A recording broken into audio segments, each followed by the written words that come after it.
Without objection, the chair is authorized to declare a recess of the committee at any time. I now recognize myself for an opening statement. Good morning, and thank all of you for coming. Today we are holding the third hearing that I have convened as chair on our nation's deadly opioid epidemic. My goal is simple: to promote accountability and seek justice for the millions of families whose lives have been ravaged by this epidemic, and to protect Americans from suffering from more harm. Our committee has examined the role of Purdue Pharma, which got millions of Americans hooked on the painkiller OxyContin, despite knowing it was highly addictive. We have also investigated the role of the Sackler family, which made billions of dollars fueling public health crisis that has killed 500,000 people in our country and counting. Today's hearing focuses on another key driver of the epidemic that operated behind the scenes, the consulting firm McKinsey & Company. For nearly 15 years, McKinsey secretly designed strategies for companies like Purdue to boost sales of addictive painkillers, paving the way for an explosion of drug abuse and overdoses across the country. Documents show that McKinsey created a roadmap for these drug companies to, quote, turbocharge, end quote, opioid sales. Some of the advice McKinsey provided is absolutely shocking beyond belief. In 2017, after the opioid epidemic had been declared a public health emergency, McKinsey recommended that Purdue offer a pharmacy benefit managers a rebate of thousands of dollars for each overdose caused by the opioid pills. McKinsey's goals, it seems, was to make sure that mounting concerns about overdoses did not slow down sales. Apparently, this advice was too shocking for even for Purdue to accept. Thanks to the tireless work of state attorneys general, we have finally begun to expose McKinsey's secret role in this health crisis.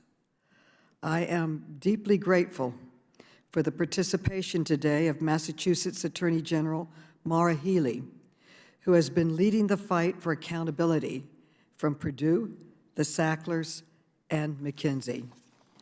Our committee launched our own investigation into McKinsey more than 5 months ago.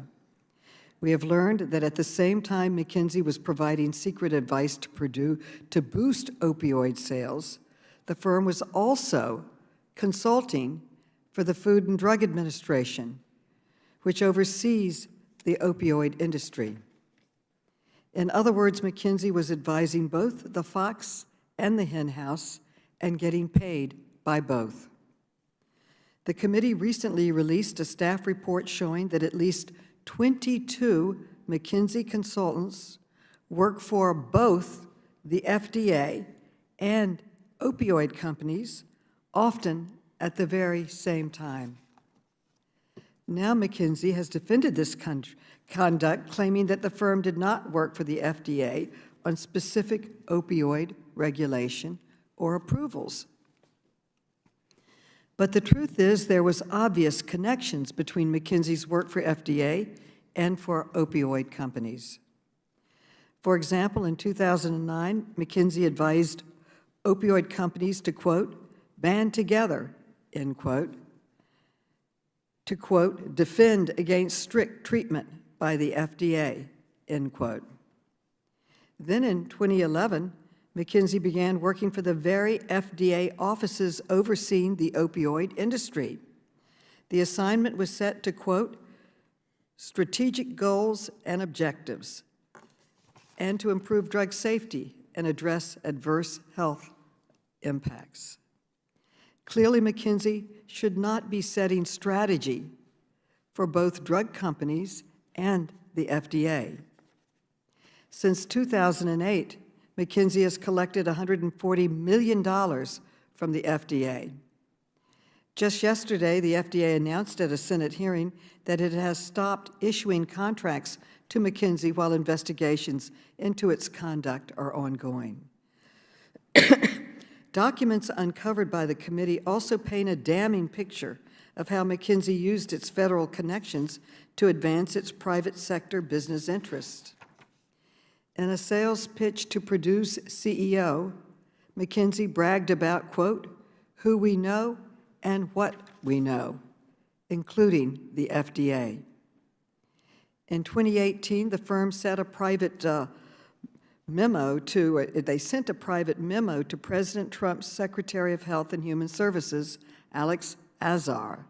The memo was edited by consultants working for Purdue, with one consultant urging that the memo should emphasize the, quote, important societal benefit, end quote, of opioids. McKinsey's conflict of interests were undeniable, they were long-lasting, and they were detrimental to public health. Today, our committee will reveal new documents that raise even more questions about McKinsey's role in the opioid crisis. These documents show that the firm recommended a, quote, cash prize, end quote, and other perks to boost opioid sales, and urged companies to target communities that were already hard hit by opioids. McKinsey's conflicts and conduct are among the worst I have seen in my years in government. McKinsey has apologized for some of its conduct, but it continues to deny its conflicts of interest, raising doubts about whether it has really learned from its mistakes. McKinsey also continues to withhold key information from this committee, including client lists and staffing information that could reveal the extent of the company's role in the opioid crisis and problems in other areas. Today, we will hear from McKinsey's managing partner, Bob Sternfels, and I hope we will get some answers about his company's practices. Today, I'm also introducing legislation to ensure that we have stronger guardrails on conflicts in the future. I want to thank Senator Peters, in partnership with Senator Grassley, for their leadership in developing this bipartisan legislation. We can no longer tolerate it when companies and federal contractors put their profits over the health and safety of the American people. I now recognize the distinguished ranking member, Mr. Comer, for an opening statement. Thank you, Madam Chair, and I want to thank our witnesses who are here today. The opioid epidemic has caused untold harm to millions of Americans. And in my district in rural Kentucky, thousands of my constituents have lost friends and loved ones to this devastating crisis. But today's hearing is not about how to end the opioid epidemic. If it were, we would have officials from the Biden administration here testifying. President Biden has been in office for over a year, yet we have not had any cabinet-level officials here to testify about the many crises affecting America today. Zero Biden cabinet officials before the Oversight Committee. Instead, the majority has allowed other committees to conduct the oversight this committee should be doing. This week alone, House committees will hold 14 different hearings with cabinet secretaries and 4 more with agency heads. Today, the Energy and Commerce Committee will hold a hearing with the Secretary of Health and Human Services, Xavier Becerra. This committee should have him here to explain why a teachers union was allowed to rewrite the CDC school reopening guidance to effectively keep thousands of schools shuttered. A career CDC official told us this level of coordination was uncommon, contradicting Dr. Walensky's assertion it was customary. And while he's at it, let's talk about the CDC's jumbled guidance on all things COVID. Because CDC continues to push for COVID mandates on Americans, but seeks to end public health expulsions for illegal immigrants crossing the southern border. Title 42. Tomorrow, Secretary of State Anthony Blinken will testify before the House Appropriations and the House Foreign Affairs Committees. This committee should have him here to testify about the war in Ukraine, the botched withdrawal from Afghanistan, and the failures of the Afghani refugee program. Like, we have a question, Republicans. How many Afghanis are over here? We can't get an accounting of that. I know this, it's significantly more than we were told were going to come to the United States. That's why committee Republicans have already requested that Secretary Blinken come testify. Also tomorrow, Secretary of Energy Jennifer Granholm will testify before the Energy and Commerce Committee and the House Appropriations Committee. This committee should be where the Secretary of Energy comes to testify about rising gas prices and this administration's war on domestic energy production. That's why committee Republicans have already requested that she come to testify before the House Oversight Committee. Today and tomorrow, Secretary of Homeland Security Mayorkas will testify before the House Judiciary Committee, House Homeland Security Committee, and the House Appropriations Committee. I said earlier today's hearing's not about the opioid crisis. If it were, then Secretary Mayorkas should come here to testify about the crisis at the southern border, a crisis that's directly fueling this drug epidemic. Republicans in the House Oversight Committee just returned from our second trip to the border, and all we heard was about all the fentanyl and crystal meth pouring across the southern border. We need Secretary Mayorkas here in the Oversight Committee to answer our questions. That's why Republicans on this committee have requested that he come testify. But Democrats and Chairwoman Maloney continue to ignore these requests. Democrats aren't interested in fact-finding. They want the public to believe the opioid crisis is still driven by overprescribing. It is not. It is driven by the thousands of pounds of fentanyl and other illicit opioids pouring across our southern border every single day because of President Biden's open border policy. Decreasing funding at the border, halting border wall construction, and allowing illegal immigrants to make a mockery of our immigration laws have made it easy for cartels to smuggle the drugs that are killing people in neighborhoods all over the country. Last year alone, over 100,000 Americans died of opioid overdoses, most of which were caused by illicit opioids that came across our southern border. Yet this administration does everything in its ability to encourage an open border. Madam Chair, this is the Oversight Committee. But this committee under Democrat leadership isn't conducting oversight. In fact, a nonpartisan group gave the Oversight Committee a failing grade on oversight. Cabinet secretaries are finally coming to the Hill, but they're not coming to the Oversight Committee. Democrats' refusal to take seriously the core responsibility of this committee is damaging our institutional credibility. Who needs an Oversight Committee that does no oversight? Come next January, things are going to change if Americans entrust Republicans with the majority. We will hold the Biden administration accountable on behalf of the American people. We will seek to root out waste, fraud, abuse, and mismanagement in the federal government, and Americans will get answers to the issues that matter most to them. Why their grocery bills are so high, why it costs so much to fill up their gas tank, why prices for everything are so high, why this administration was focused on keeping children out of school instead of searching for ways to get them back in the classroom, why their communities are overrun with illegal aliens, why our children are struggling and teens turning to illicit drugs laced with fentanyl coming from our open border. Next Congress, when Republicans take back the House, we will conduct robust oversight of this administration and find answers to these and many, many more questions. Republicans are ready to deliver credible oversight that produces real results. Americans deserve no less from their Congress and no less from the House Oversight Committee. Madam Chair, thank you, and I yield back. The gentleman yields back. Let me briefly say that this should not be a partisan issue because opioid abuse affects all Americans. All of us have people in our district that have died from overdoses, and the recent spike in overdose deaths began under the previous administration. The Biden administration has surged efforts to address this crisis. The Department of Homeland Security seized more than 14,000 pounds of fentanyl last year, and just yesterday released a new plan to further enhance border security. The Homeland Security has Secretary Mayorkas testifying today. If you want to go to that hearing and discuss that, then go right ahead and do that. But today we are looking at really the second cause of death in America. It's preceded only by COVID. For a long time, we had more deaths from overdoses. And you'll see that there were practices where they were giving rebates, pay them more, pay them more if you kill more people. I always try to find a bill to answer problems. What do? Put a bill in, don't kill people? It's outrageous what they've done. It's serious, it needs to be looked at, the conflict of interest has to be looked at, and it has to stop.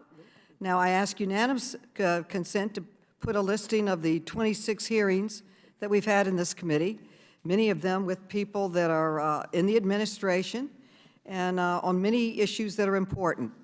But nothing's more important than the health of the American people, and opioids is causing too many deaths. It is addictive. They said it wasn't addictive when it was addictive.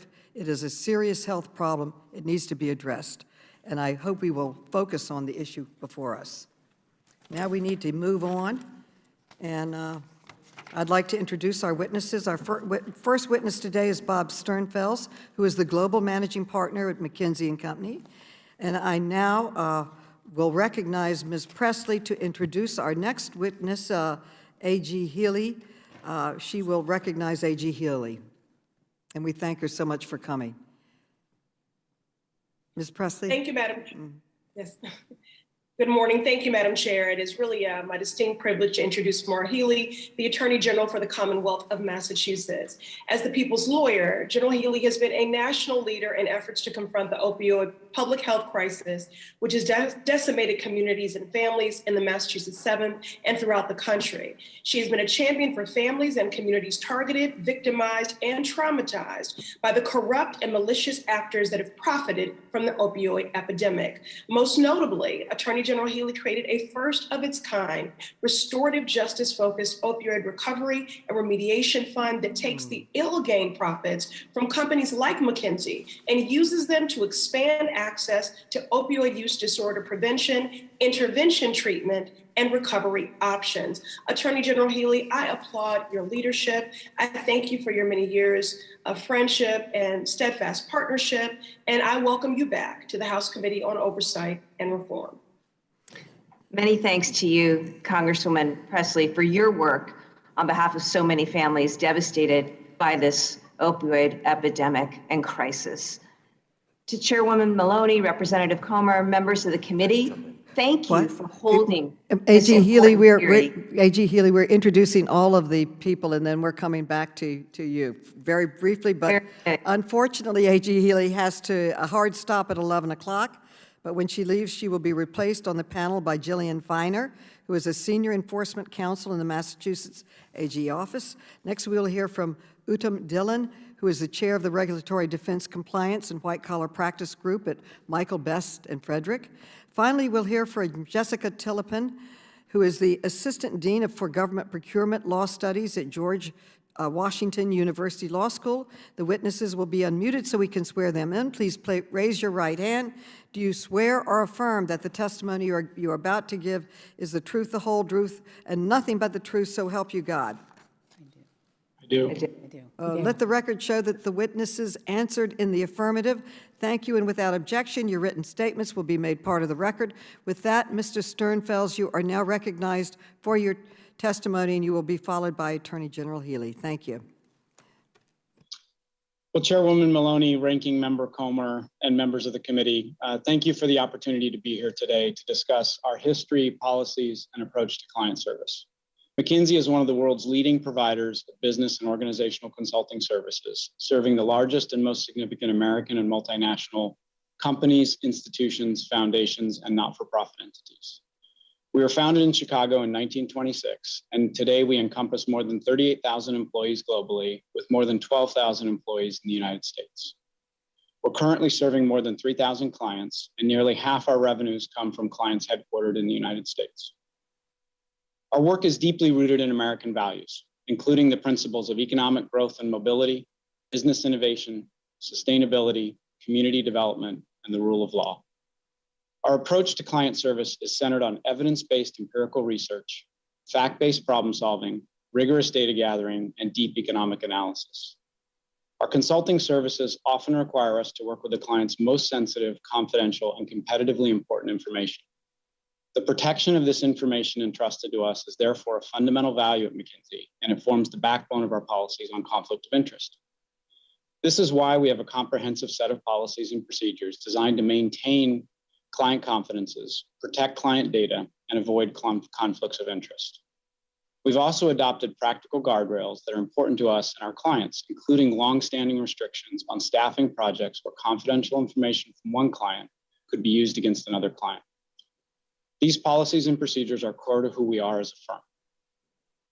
And when we serve the US government, we take additional measures to ensure compliance and accountability. We have a separate legal entity with dedicated physical space and technology.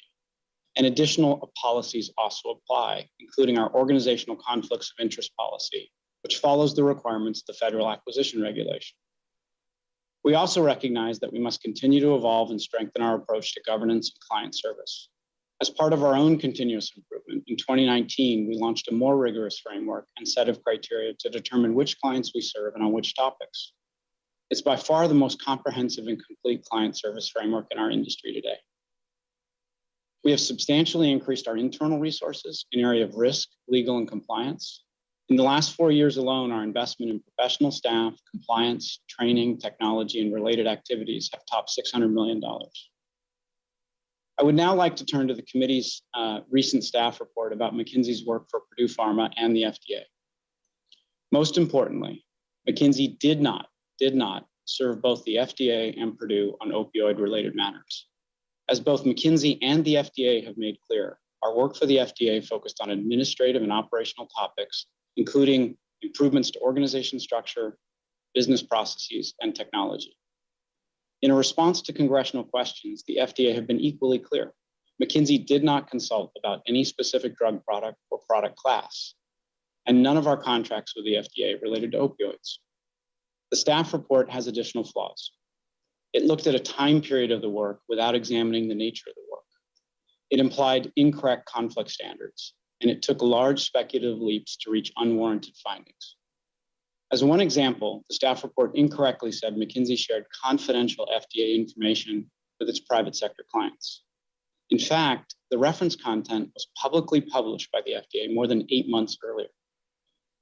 Now, Madam Chairman, we fully recognize the terrible consequences of the opioid epidemic. We've acknowledged our role in serving opioid manufacturers, and we apologize for that work. We've been committed to being part of the solution, including funding a settlement that provides more than $575 million to prevention, treatment, and recovery efforts. We're committed to continuing to provide service that are consistent with our values and guided by our strong policies on client service and conflict of interest. Thank you, and I'd be happy to answer questions today. Thank you. Attorney General Healey, you are now recognized for your testimony. Thank you, Chairwoman Maloney. Chairwoman, Representative Comer, members of the committee, thank you for convening this important hearing. I'm grateful to be here today on behalf of the people of Massachusetts. And I'm here to explain to you why my team investigated McKinsey for its role in the opioid crisis, what we uncovered, and what we did about it. I am here today because of the families who have been so hurt by this opioid crisis. Thousands of people in our state, hundreds of thousands across this country who today need access to treatment and recovery and harm reduction. Parents who've lost their children, grandparents who are raising their grandchildren. When I became Attorney General, I promised that I would uncover what caused this crisis. I would hold the perpetrators accountable and make sure that nothing like this ever happens again. In March of 2015, I opened my investigation into Purdue and the Sackler family. And that investigation led to further investigations, including our investigation of McKinsey and its role in fueling this opioid crisis. As Attorney General, I follow the facts, I follow the law. We are prosecutors, we are investigators. We subpoenaed documents, we uncovered information, and here's what we learned about McKinsey. Through millions of confidential documents from Purdue Pharma, from the Sacklers, and from McKinsey, this is what we learned.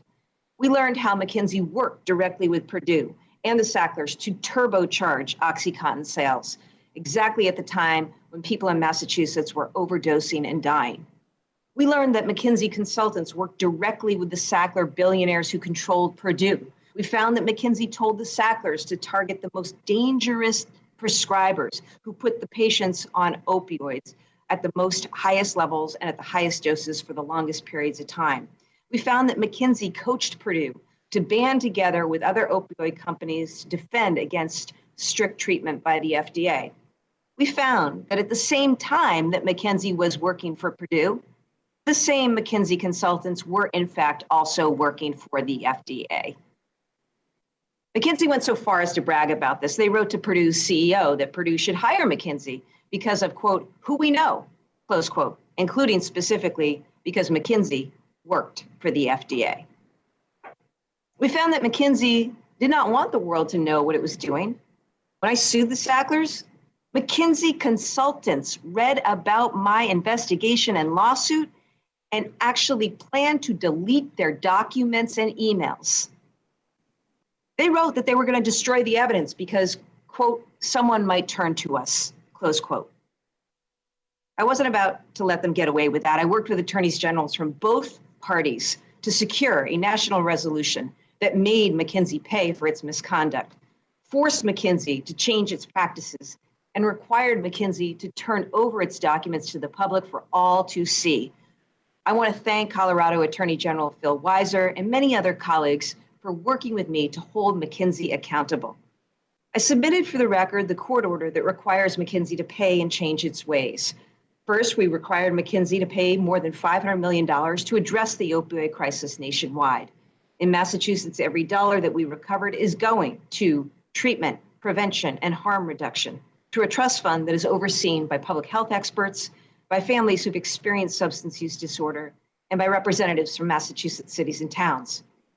Second, we banned McKinsey from the opioid business forever. Third, if McKinsey ever tries to do business with any state, county, or city anywhere in America, we required that McKinsey must disclose its conflicts of interest in writing. Fourth, to make sure that McKinsey never tries to destroy evidence again, we required McKinsey to preserve for 5 years every email and instant message by any of its employees working on any matter anywhere in the world. And fifth, we required that the documents we uncovered from McKinsey's own files will be published on the internet so that families who are hurt and everyone else can see the evidence for themselves. I applaud Chairwoman Maloney and this committee and your staff for taking on this important matter. The report that you released this month and the hearing that you are holding today will help expose dangerous misconduct. On behalf of the people of Massachusetts, I thank you. Thank you for your leadership, and thank you for your testimony. Mr. Dillon, you're now recognized for your testimony. Chairwoman Maloney, Ranking Member Comer, and distinguished members of the Committee on Oversight and Reform, thank you for inviting me to testify today. In 1997, I joined the House Government Reform and Oversight Committee as a senior investigative counsel, the first of several positions I've been fortunate to hold on the Hill. So I am very pleased to return to this hearing room to serve as a witness at today's hearing. I began learning about drug enforcement in the 1990s when I served as an assistant United States attorney in the Central District of California, prosecuting drug traffickers and gang members, often one in the same.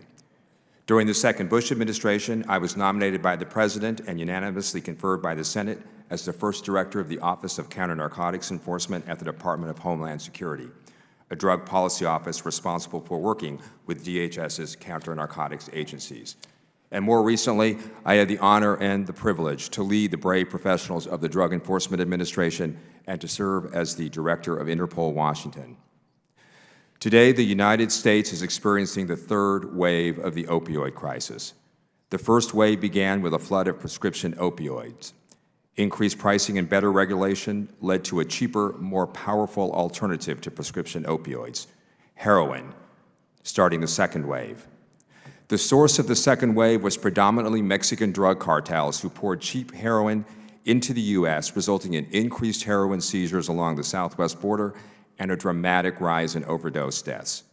Today, we are in the third wave of the opioid crisis, distinguished by the introduction of synthetic opioids such as fentanyl into the illicit U.S. drug market.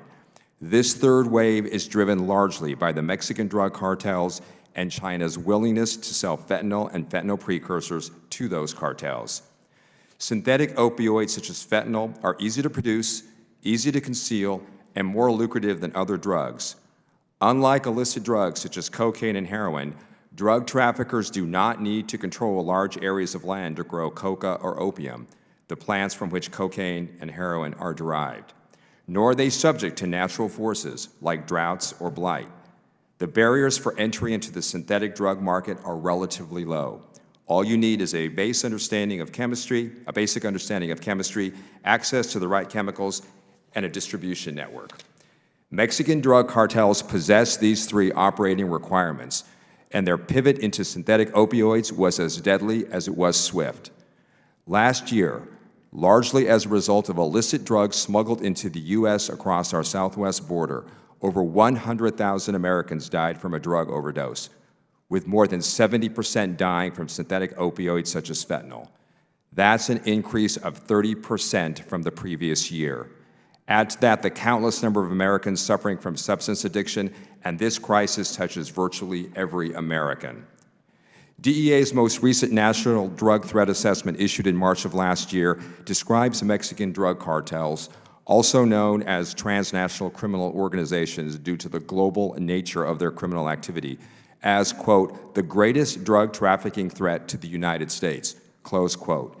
These organizations, most notably the Sinaloa Cartel and the Cartel de Jalisco Nueva Generación, more commonly known as CJNG, are large, well-funded, and exceedingly violent. They operate with relative impunity in Mexico and are responsible for tens of thousands of murders and disappearances in that country. And the cartels are taking advantage of our unsecured southwest border by flooding our communities with fentanyl, methamphetamine, cocaine, and heroin, and they show no signs of abating. To make matters even worse, since late 2020, the relationship between U.S. and Mexican law enforcement has deteriorated significantly. Last year, Mexico's government enacted strict regulations curtailing foreign law enforcement in Mexico by essentially requiring DEA to tell Mexican authorities about its operations and activities in Mexico. Given the massive corruption in Mexico, this was the equivalent of requiring DEA to communicate its intelligence and law enforcement strategies directly to the drug traffickers. And just last week, it was reported that 1 year ago, Mexico disbanded a select anti-narcotics unit, known as a Sensitive Investigative Unit, that DEA had been working with for more than 2 decades. These actions by the Mexican government are devastating blows to DEA's ability to fight transnational organized crime in Mexico. Mexican President Andrés Manuel López Obrador's anti-law enforcement tactics are making it very difficult for U.S. law enforcement to effectively fight and defeat the drug traffickers largely responsible for the illicit drugs driving America's overdose crisis. The unfortunate result of all of this is that without immediate action to secure the southwest border and reestablish an effective working relationship between U.S. and Mexican law enforcement, Mexican drug trafficking organizations will continue to grow stronger in the foreseeable future, and we can expect to see increasing amounts of illicit drugs entering our country, poisoning our communities, and killing even more of our fellow citizens. Thank you for the opportunity to testify today, and I look forward to answering the committee's questions. Thank you. Professor Tillotman, you are now recognized for your testimony. Thank you. Chairwoman Maloney, Ranking Member Comer, and the members of the committee, thank you for inviting me to testify in this legislative hearing. I am Jessica Tillotman, the Assistant Dean for Government Procurement Law Studies at the George Washington University Law School. In addition to leading the law school's government procurement law program, I teach our anti-corruption and compliance course. The interim majority staff report provides a compelling case study in how conflicts and compliance issues significantly undermine the public's confidence in our procurement system and the contractors that provide the U.S. government with critical goods and services. The U.S. government procurement system aspires to obtain the best goods and services from the best firms at the best prices. To attain these goals and ensure taxpayer dollars are appropriately safeguarded, the Federal Acquisition Regulation, or FAR, makes clear that the government procurement process demands the highest commitment to ethical and unbiased conduct. To maintain integrity in the system, entities that do business with the government are subject to a patchwork of requirements, restrictions, and compliance obligations. The House report presents 2 important questions. First, whether the FAR's current Organizational Conflict of Interest, or OCI framework, adequately addresses potential conflicts between a contractor's public sector and private sector work. And if not, what legislative changes could help avoid potential conflicts of this nature in the future? With respect to the first question, any objective observer with a basic understanding of the FAR and access to Google would conclude that existing OCI regulations most certainly cover conflicts between a contractor's public and private sector work. As to the second question, the OCI language in the FAR, which has remained largely unchanged since 1984, should be revisited. It is no longer reflective of modern procurement practices and the sophisticated body of OCI case law that has developed over the past several decades. OCIs are generally separated into three categories, but most relevant today is what's referred to as an impaired objectivity OCI, which may arise where a contractor's outside business relationships create an economic incentive to provide biased advice under a government contract. Experience suggests that OCIs are more likely to occur in contracts involving certain services, such as management support services and consultant or other professional services. The FAR requires a contracting officer to avoid, neutralize, or mitigate significant potential conflicts before contract award. To fulfill this obligation, contracting officers depend on contractors to disclose actual or even apparent OCIs. The failure to disclose information required by an applicable OCI clause can lead to a multitude of adverse consequences, including contract termination, prosecution for false statements, False Claims Act liability, or even suspension and debarment.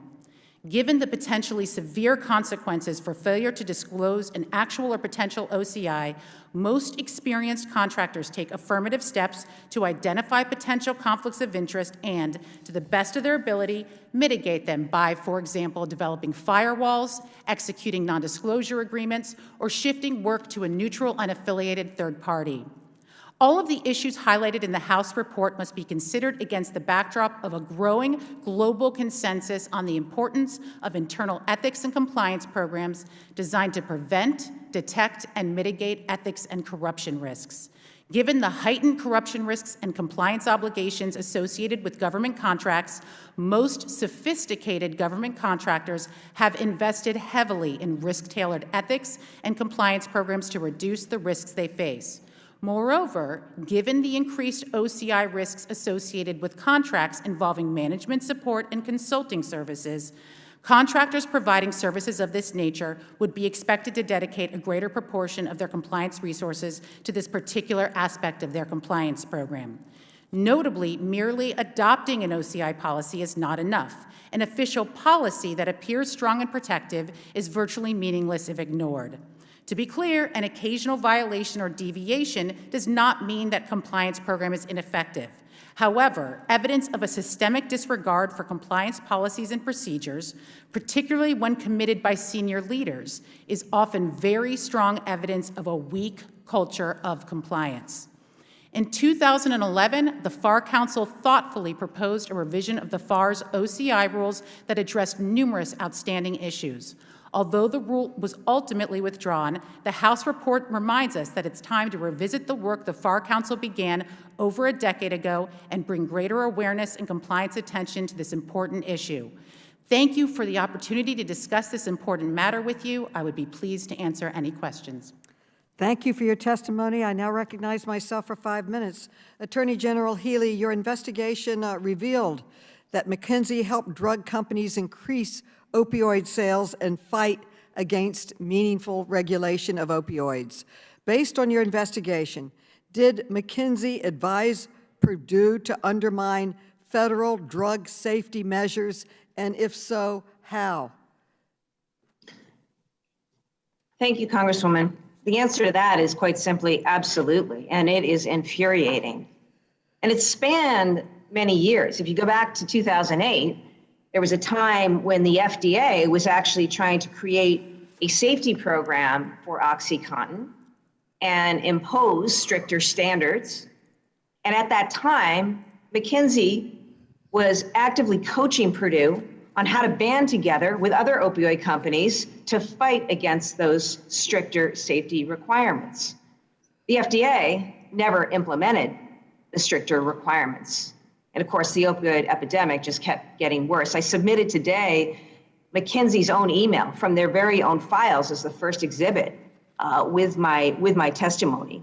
From their own mouths, marketing to Purdue and the Sacklers that their relationship basically with the FDA was something that would benefit Purdue and its bottom line. Now, you move forward to 2013, another example.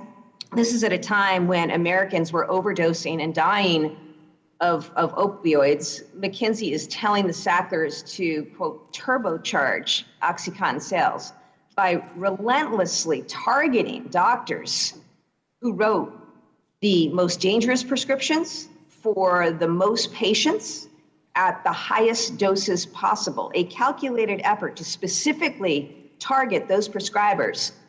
This is from McKinsey as a way to boost more Oxy sales by Purdue.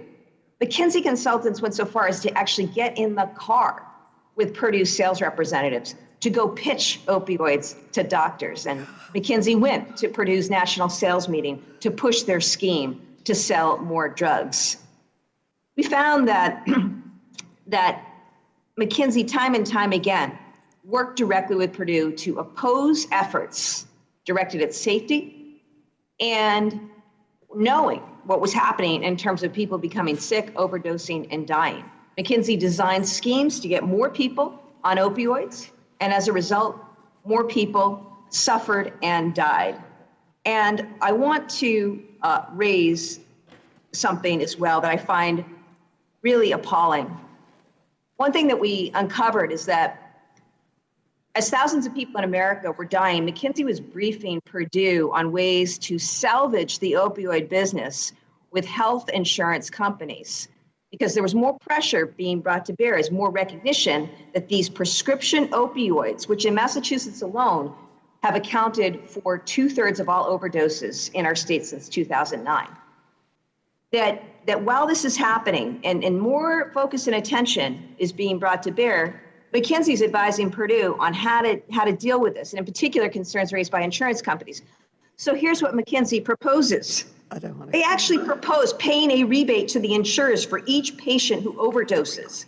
Their analysis showed that paying a rebate could be a, quote, attractive option for Purdue if the payment was in the range of $6,000 to $14,000 for each patient who was harmed.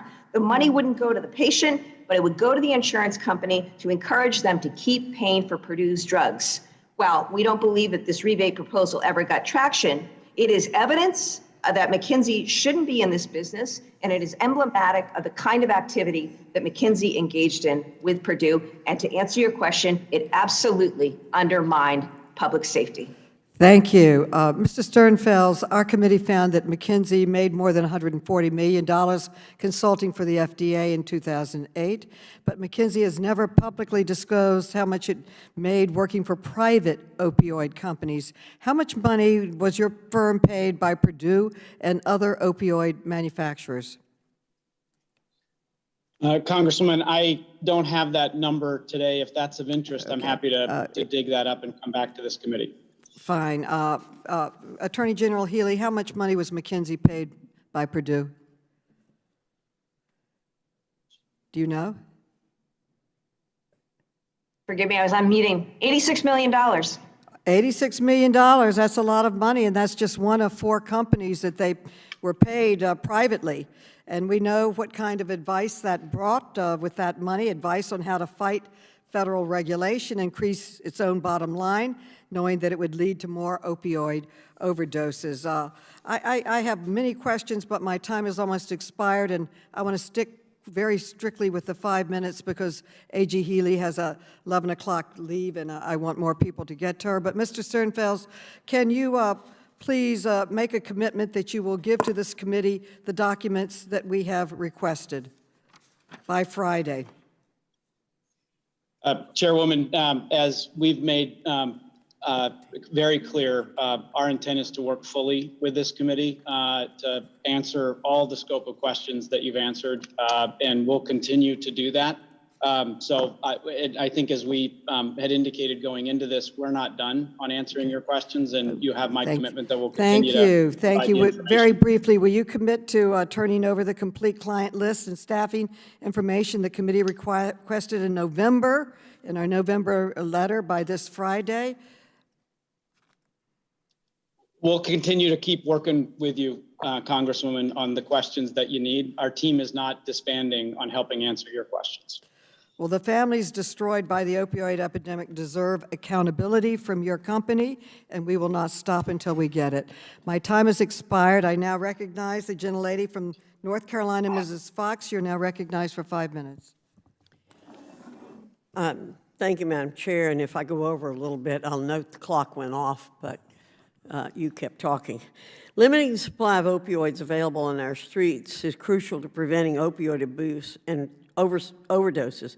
That's why I introduced the Return Act, which aims to pave the way for drug take-back programs to provide incentives for individuals to turn in their unused opioids for destruction. Simply put, we need to keep these drugs off our street and prevent illegal opioids such as fentanyl ever crossing our border. Mr. Dillon, would you agree that stopping the illicit trafficking of fentanyl across our southern border is arguably the most important thing we can do to limit opioid overdose deaths? Thank you. Absolutely. Mr. Dillon, would the administration's actions such as moving to rescind Title 42 and moving to stop construction of the border wall help stop the flow of fentanyl into the country? Anything that prevents drug traffickers from entering into the United States is a good thing. Anything that allows a free flow of individuals without a screening across our southwest border allows drug traffickers, human traffickers, terrorists, and others to freely enter the United States. So anything that prevents that is a bad thing. So do you think that finishing construction of the border wall will help CBP gain operational control over the border and slow down drug traffickers? Absolutely. Any barrier helps Customs and Border Protection. As I'm sure you know, if you visited the Border Patrol will tell you that a wall, a barrier of any kind that delays the entry, the illegal entry into the United States, gives them the opportunity to interdict those individuals. It's just common sense. It's just common sense. I also would like to say... Could I ask you another question? Yes, ma'am, but if I could just on CBP, a point that I would like to make. In fiscal year 2021, that is the highest year on record for assaults against CBP officers in history. I think that demonstrates what's happening at our southwest border today. Thank you. During your tenure at the Drug Enforcement Administration, you oversaw the first annual decrease in overdose deaths in 30 years. The Trump DHS set an all-time high for the amount of drugs seized at the border, and the Trump administration awarded a record amount in federal grants in support of drug interdiction and public health programs. What should we do to build off those successes? We need increased border security. We need to reestablish our law enforcement relationship with Mexico. It's critical for the Drug Enforcement Administration to be able to fight drug traffickers at home, where they live, in Mexico. Right now, drug traffickers, as a result of the policies of the Mexican administration, have free reign in Mexico. They have free reign at the border. There are literally hundreds, if not thousands, of drug traffickers associated or members of drug cartels, the Sinaloa cartel, the CJNG cartel, right here in the United States. We need to attack them at all those levels. Right. Republicans have sent 5 letters to the chairwoman asking her to hold a hearing on Biden's border crisis and the need to secure the southern border. So far, we've not had any hearings on this issue. If we do not address the crisis at the southern border, will we be able to stem the tide of opioid abuse in this country? Absolutely.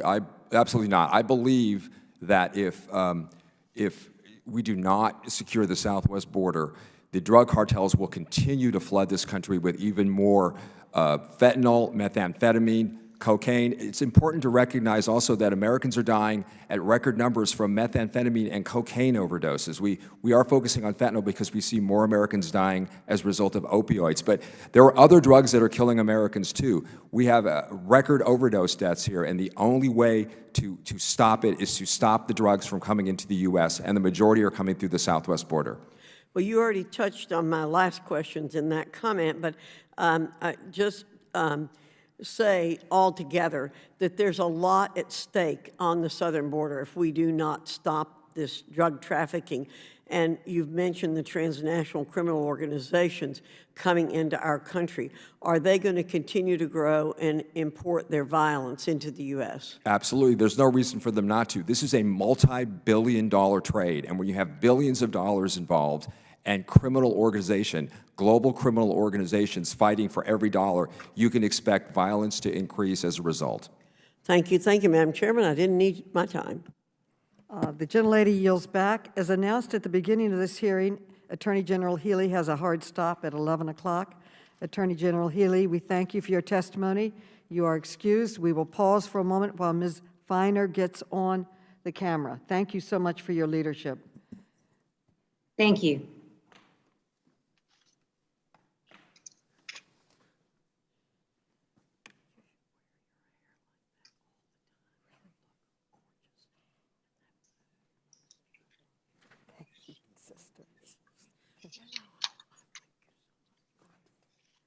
Thank you.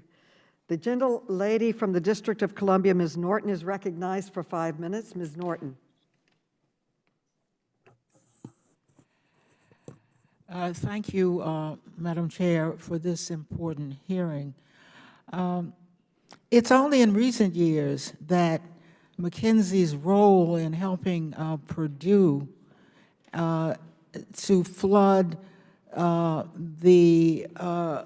our communities with highly addictive painkillers has come to light.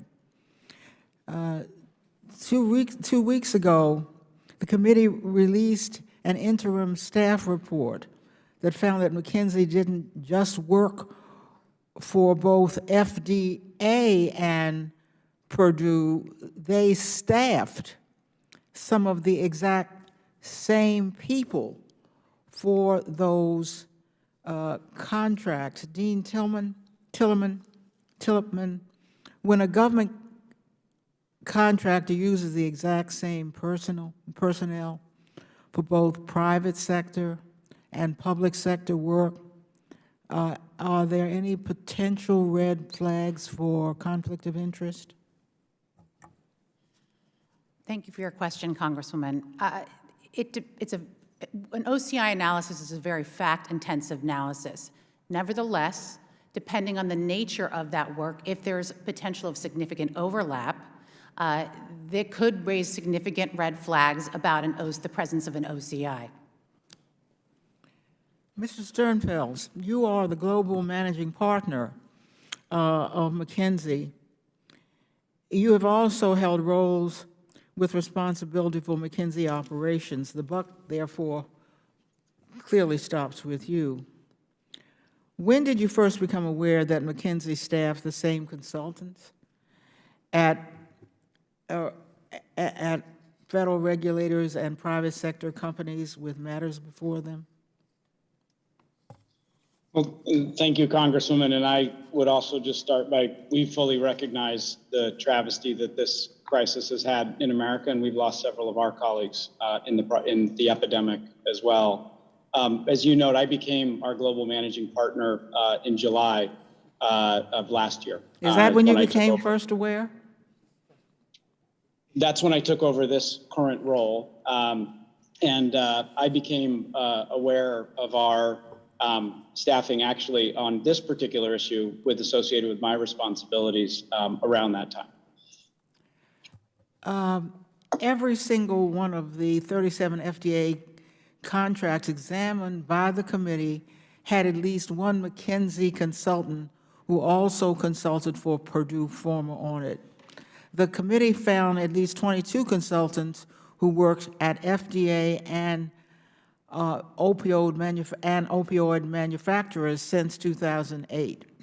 On one project, in 2011, McKinsey consulted for an FDA office responsible for multiple drug safety matters on setting that office's priorities for, and I'm quoting, strategic goals and priorities, and asked McKinsey to help weigh, and again I'm quoting, the adverse impact of drugs on health in the U.S. At least 4 of 9 McKinsey consultants worked on the same contract, on this contract, and worked for Purdue at the same time. Mr. Stenfels, are there today consultants working on federal government contracts who are also working for private sector clients with business before those agencies? Congresswoman, I am aware that we have some subcontracts in place today with the FDA, for example. I'm not aware if any of the currently staff members also work in industry.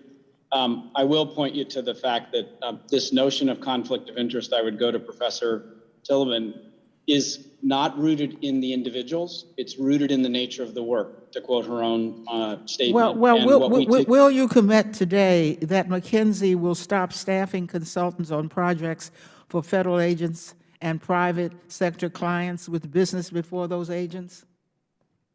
I will commit today and remain committed that we will not staff on any topical areas that are in direct conflict, Congresswoman. That is the nature of OCI, FAR. We take compliance with that incredibly seriously. We take disclosure incredibly seriously.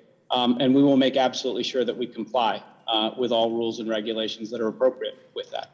Thank you. I just want to say that just yesterday, the FDA announced it would not be engaging in any further contracts with McKinsey. I encourage all federal agencies to reevaluate whether they should be spending taxpayer time on that firm.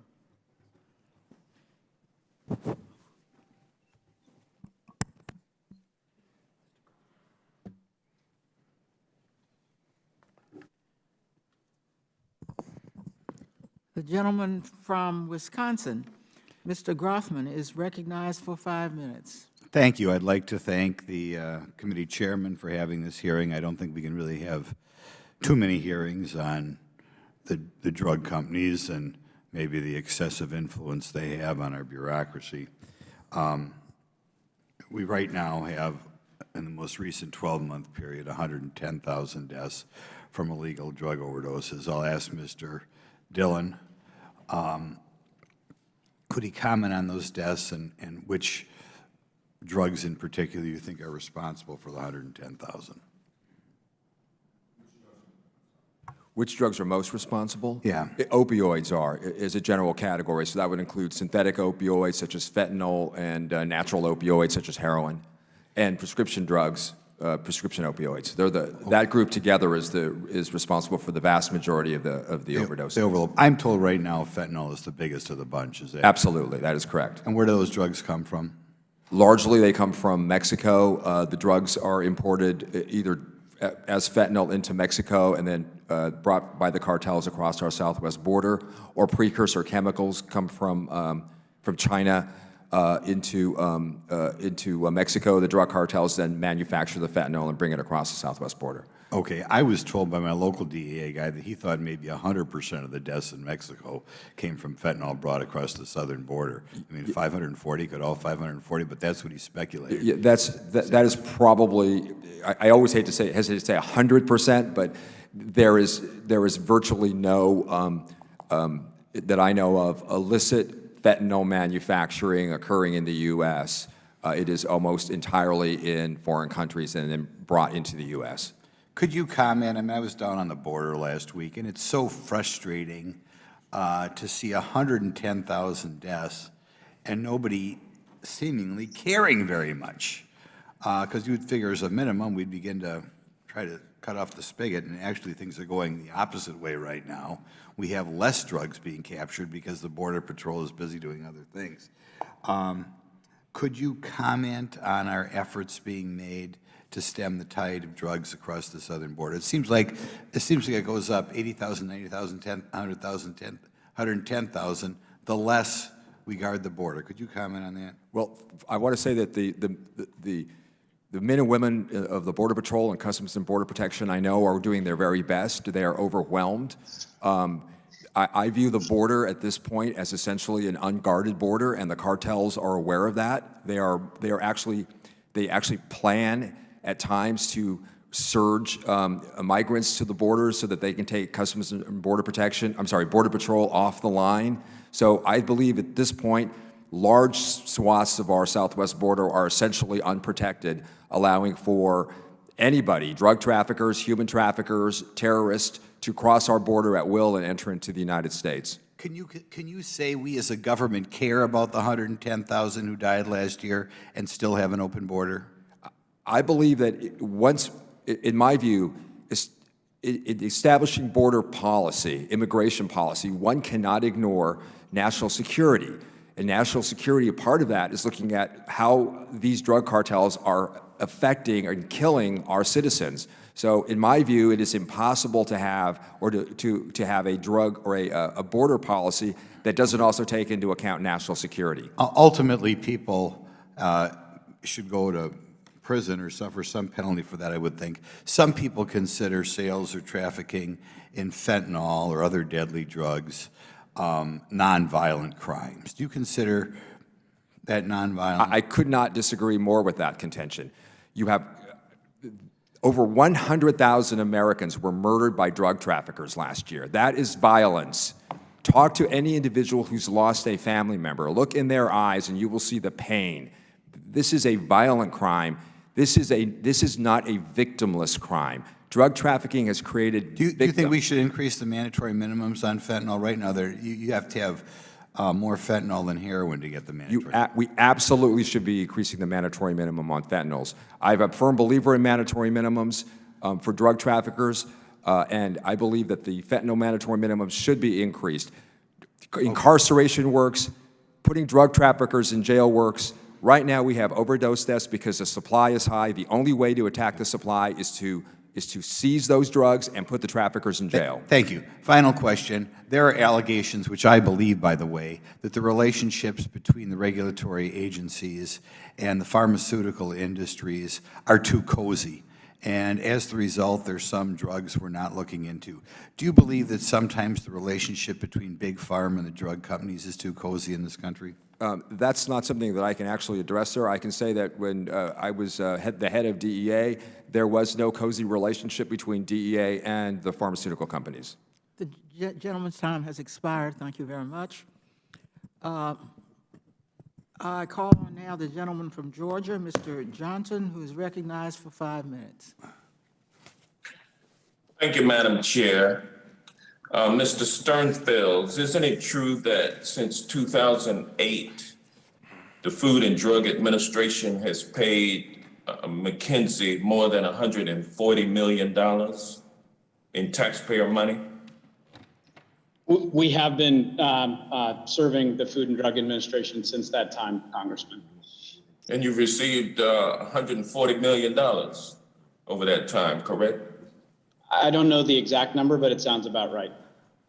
And Mr. Sternfels, isn't it also a fact that $40 million of those fees came from the FDA's Center for Drug Evaluation and Research, which oversees numerous opioid-related programs? Congressman, I don't have the splits by program. If that's of interest, I'm happy to provide that back to the committee. Sure, but I mean, you won't disagree with the fact that your firm, McKinsey, took money from the FDA's Center for Drug Evaluation and Research, which oversees numerous opioid-related programs, correct? You won't disagree with that?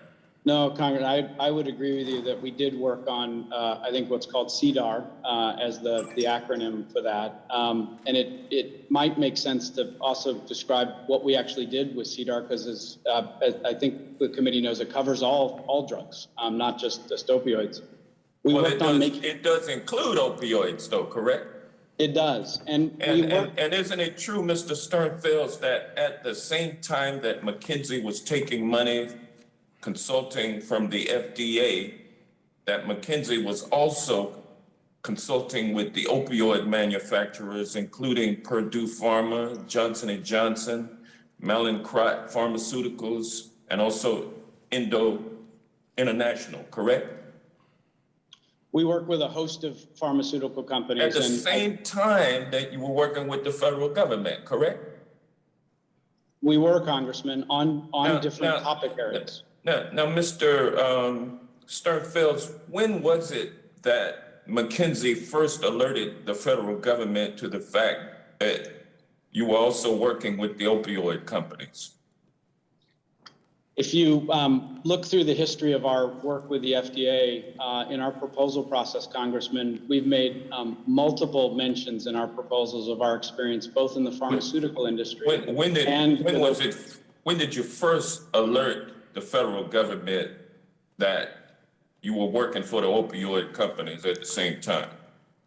I can't point to the first specific instance, but I can tell you there were over 40 references for one partner in particular about our work with pharmaceuticals, and over 20 over a period of several years that he had specific experience with opioids. So isn't it a fact, though, Mr. Stern-Fields, that while your company was receiving money from the federal government, that it failed to disclose to the federal government that it was also taking money from the pharmaceuticals? Isn't that correct? I think that's incorrect, Congressman, with respect.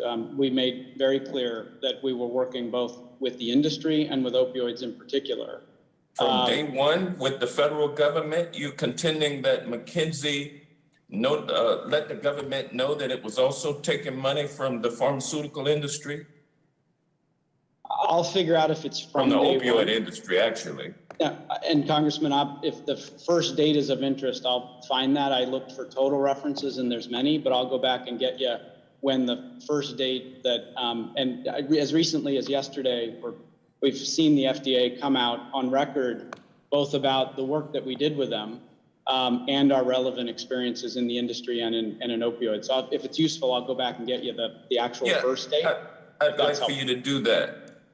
I'd like for you to do that. And do you believe it is proper for a company, a private company, to contract with the taxpayers of America through the federal government for money to advise the federal government on how to combat the opioid epidemic, while at the same time taking money from the opioid industry to help them turbocharge profits? Is that right? That would not, sir, I 100% agree that would not be appropriate. Our work for the federal government was not specifically focused on combating the opioid epidemic. And if we were working that exact issue on both sides, that would be a conflict of interest. Gentleman's time has expired. I thank you, and I yield back. The gentleman from South Carolina, Mr. Norman, is recognized for 5 minutes. Thank you, Madam Chairman. You know, I find it interesting there's not one Democrat posing a question to the Biden administration. As you pointed out, Mr. Dillon, who is allowing somewhere close to $540,000 a month, which are 5 football stadiums that hold 79,000 people into this country, not knowing where they came from, not knowing what they represent. There's not one question that's been posed to the Biden administration as to why you're not securing the border. There's not one Democrat that signed a discharge petition on having Title 42 remain in effect. All we need is 7 to put it for a vote. And, you know, we heard Tom Homan, who used to be director of ICE, and Mark Morgan, who was head of the Border Patrol, give a dark picture for what's happening to this country under this administration, under his watch, the President Biden's watch, and what it's doing to the children who, as you mentioned, Mr. Dillon, are dying. Do you see the issue that the fentanyl and all the opioids coming across are a direct result of the policies of this administration? Absolutely. Look, I want to say that I believe that an open border allows drug traffickers free rein to bring in any drugs or any contraband they want. So any policy that does not secure our border absolutely is a policy that is resulting in overdose deaths every day. So, sir, to answer your question, are the policies of this administration allowing drug traffickers to enter into the U.S.? The answer is yes. It used to be under the Trump administration, 1,000 a day was alarming. Now, we're having close to 585,000 people a month come into this country. Yeah. And we're not knowing where they're going, what they're doing. What, in your opinion, should be done to stop this? We need to secure the border. We need to do two things right away. We need to secure the border so that Border Patrol can go back to actually interdicting drug traffickers, seizing their drugs, arresting them, and prosecuting them. We also need to reestablish our law enforcement relationship with Mexico. More than a year ago, the Mexican government essentially made it impossible for the Drug Enforcement Administration to operate in Mexico. DEA has, in terms of foreign offices, has the most number of agents and offices in Mexico for obvious reasons. That's where the drug traffickers are who are killing our citizens every day with their poisons. We need to, the administration needs to immediately reestablish those relationships. It needs to hold Mexico's feet to the fire. It needs to tell Mexico that we will not tolerate what is essentially looking like a narco state on our southern border. We will not tolerate Mexico allowing drug trafficking organizations like the Sinaloa cartel and CJNG to pour these deadly drugs into the U.S. Those are the first two priorities. There are many other things that need to be done, but those are the two that need to be done immediately. Well, I've been to the border, as many have. I don't think this president has been to the border. I don't think the vice president's been to the border. Other than her laughing about it, I don't really see the thought that this is a serious situation for this country. Do you realize, do you agree that the Border Patrol agents that I met with and others are totally demoralized and totally feel like the handcuffs are on them, not on the criminals? Sir, I've not had a chance to visit the border and visit with those hardworking law enforcement agents along the border since I was the DEA administrator. But I've certainly read accounts of that and absolutely believe that to be the case. I can't imagine how, if you joined Customs and Border Protection, if you joined Border Patrol, if you joined ICE, and basically your hands are being tied and you're not being allowed to do the job that you joined to do, that your morale is very high. So I would agree that that's the case. Well, this is a total travesty of this country. It's going to be hard to recover from. It's a violation of the Constitution. We've got an invasion that's taking place right before our eyes, and nothing is being done about it. And for the 4 families that are having that dead child or that dead relative due to a drug overdose, is simply no excuse for. Well, sir, I would actually point out that during the Trump administration, we succeeded for the first time since 1990 in bringing drug overdose deaths down. So there is hope. With the correct policies, it can be done. We can succeed at bringing these numbers down. We can be successful with the right policies. Thank you for your testimony. I yield back. I recognize the gentlewoman from Illinois, Ms. Kelly, for 5 minutes. Thank you, Madam Chair. Mr. Sternfeld, I want to ask you about the history of McKinsey's work for Purdue Pharma. McKinsey first began working for Purdue Pharma in 2004. Is that correct? I think that's about right in terms of time frame, Congresswoman. McKinsey had a few engagements with Purdue in 2004 and 2005, but most of McKinsey's engagements occurred after McKinsey re-engaged with Purdue in 2008. Is that correct? I think so, and then most of it wound down about 2014. In 2007, 1 year before McKinsey re-engaged with Purdue, the company and 3 of its executives pleaded guilty to federal criminal charges of misleading doctors and public about OxyContin's addictiveness and its potential to be abused. At that point, several states had also sued Purdue for misleading claims about OxyContin's addictive potential, and yet McKinsey's work continued for the next decade. According to information obtained by the committee from 2008 to 2017, McKinsey had 65 engagements with Purdue Pharma or its affiliates. Many of these involved working to increase the profitability of OxyContin. During this period, hundreds of government entities sued Purdue for its harmful practices. What's more, your consultants were tracking those lawsuits for Purdue. One 2017 presentation to Purdue and I quote, 128 lawsuits from federal, state, and local governments filed against Purdue this year, and unquote, and reported that media mentions, and I quote, now imply that OxyContin may have been a driver of the opioid crisis.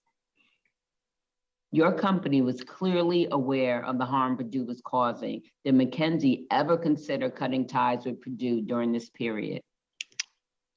Well, Congresswoman, thanks for the question. And you are right that we had a long history of serving Purdue. As you'll know, we also exited opioids on our own decision in 2019. And I've apologized, and you heard in my opening statement, for our work with Purdue and other opioid manufacturers. We fully recognize that it fell short of our standards. And it's why we pivoted to settle with the states and spend over $575 million on prevention and treatment. So we're all in being part of the solution going forward. You know, I think the root of this is while our intent was not to fuel an epidemic in any of our work, I think we failed to recognize the broader context of what was going on in society around us. And that's why we put new policies and protocols into place to prevent this kind of stuff from happening again. All righty. It wasn't until more than a decade after re-engaging with Purdue to boost sales of OxyContin and after making untold millions of dollars in consulting fees for this work that McKinsey issued a public apology for its role in finding and fueling the opioid epidemic, as you've just said. But for over a decade, McKinsey advised Purdue on how to boost sales of OxyContin while tens of thousands of people were dying each year from opioid overdoses. It is time for accountability and transparency. The American people deserve the truth about your company's role in this epidemic, and I yield back. The gentlelady yields back. I recognize the gentleman from Texas, Mr. Cloud, for 5 minutes.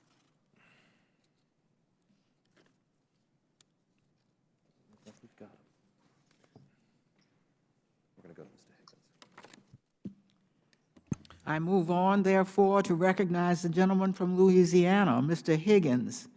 Thank you, Madam Chair. Thank you for holding this hearing. I'm going to try and bring some perspective to this conversation, the street perspective, my perspective. Louisiana overdose deaths have increased since 2018, just some specific numbers from 1,165 in 2018 to 1,926 in 2020. It's virtually doubled overdose deaths. But the opioid crisis in America is constantly a moving target for law enforcement, and this committee should be focused on the actual challenges that America faces right now. McKinsey obviously was involved in gray areas and arguably criminal areas of their interaction with the opioid disbursement across the country. And they're being held to account. They've settled with 49 of 50 states, and we should acknowledge that as a committee and move on to the actual threat to our country, which is fentanyl pouring over the border. Over the course of the last 30 years, the opioid threat has changed. Back in the mid-90s, Oxy showed up in street names, Perks, 512, OC. My DEA friend will know this. Oxy showed up, was very powerful, and it was frightening. But by 2007 or so, Oxy was moved aside by hydrocodone, Lortabs, Tabs. Lortabs were horrible. They were available like candy on the street. It was very easy to get a prescription. The so-called pain management was the destruction of untold scores of thousands of American families. Each one had a story. In 2009, as a street cop, I welcomed a new resident to our community. That was a regular part of being a good cop. Somebody moves in, you get down and talk to them. Lady moved into a single-wide trailer with her adult daughter and her granddaughter. The family seemed very happy for a while. I kept an eye on the family. But over the course of about a year, things started to go wrong. And I knew that it was about drugs. and I knew that it was about Lortabs. I watched that family disintegrate. The daughter left with the granddaughter, couldn't deal with the mother anymore. The mother was addicted. I had to take her dog away from her because she was abusing her dog. She was spiraling downwards, further and further. One night I got a call from the daughter through the police department. They dispatched me to the house. She hadn't been able to reach her mother. This is one story, America. Pay attention, because this story is multiplied by the millions across our country.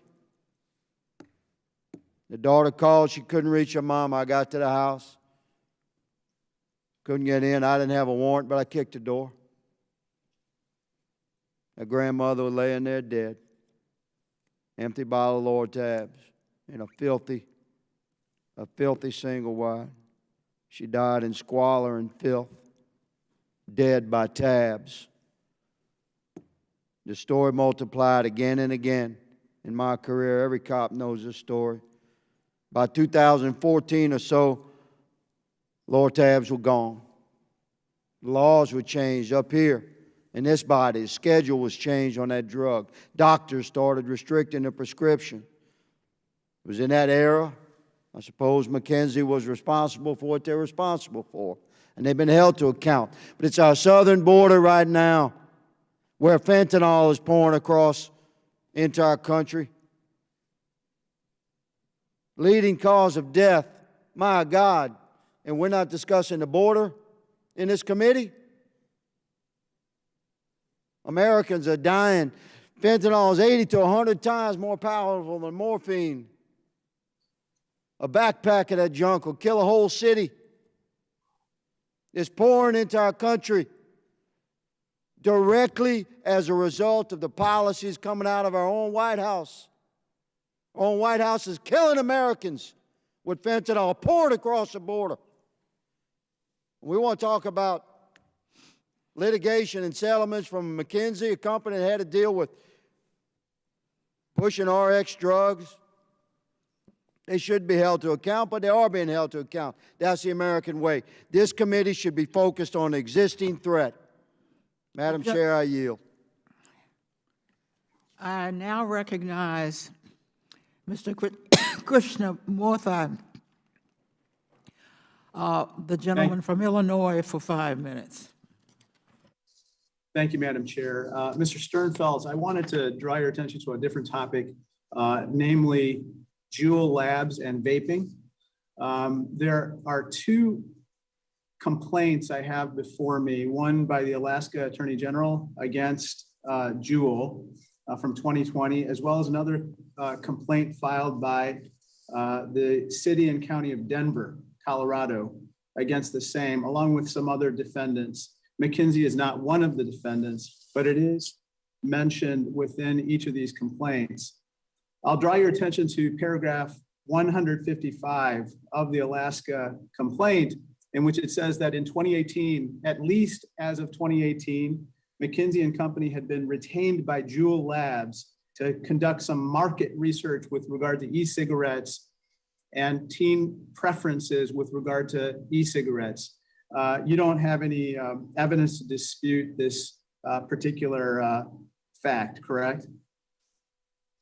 Congressman, what I do know is that we stopped all work for vaping, and that from my understanding, our work with Juul was actually focused on youth prevention while we worked with them. And with our new client framework that I had mentioned earlier, this ended up saying, look, it's what's going on in society means that we shouldn't actually be doing work in vaping. So yes, there was an engagement with Juul, at least through 2018, under the topic heading largely youth e-cigarette prevention. Let me just go over some of the work that was done.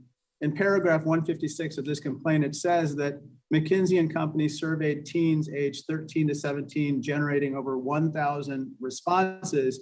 And as part of that survey that McKinsey conducted, it found that teens' co-favorite flavors were mango and mint. You don't dispute those findings, correct? I don't dispute the findings, Congressman. What I understand was that work was to then exclude those flavors to drive youth prevention, at least my understanding of the work. Well, let me just tell you what Juul ended up doing with that conclusion. In November 2018, the FDA basically warned Juul that it has to stop selling flavored e-cigarettes because those flavored e-cigarettes are what hook young people onto vaping. Juul decided that they would stop selling all flavors except mint e-cigarettes, possibly because they found that one of the co-favorite flavors that teens had identified in your survey was mint. I presume that you would have counseled them to stop selling mint e-cigarettes, correct? Congressman, I'm not an expert on flavors of vaping. What I can tell you as a father of 3 teenagers, I'm 100% in agreement about the concerns around vaping, particularly for youth. I do know that our work was focused on making recommendations around youth prevention. I guess what I'm saying, Mr. Sternfels, is if your findings identified that mango and mint flavors were teenagers' co-favorite flavors as part of your survey, and you had been engaged to prevent vaping among youth, I presume that you would have counseled Juul not to sell mint e-cigarettes following the conclusions of your survey, right? I'm not familiar with our specific recommendations, Congressman. I do know that part of the reason we decided to exit the category entirely was the belief that even a work focused on youth prevention was not having the effect in the broader society that we envisioned, let me which is why we exited. Let me jump in for 1 second, Mr. Sternfeld. No, I'm sorry for interrupting. I just have limited time.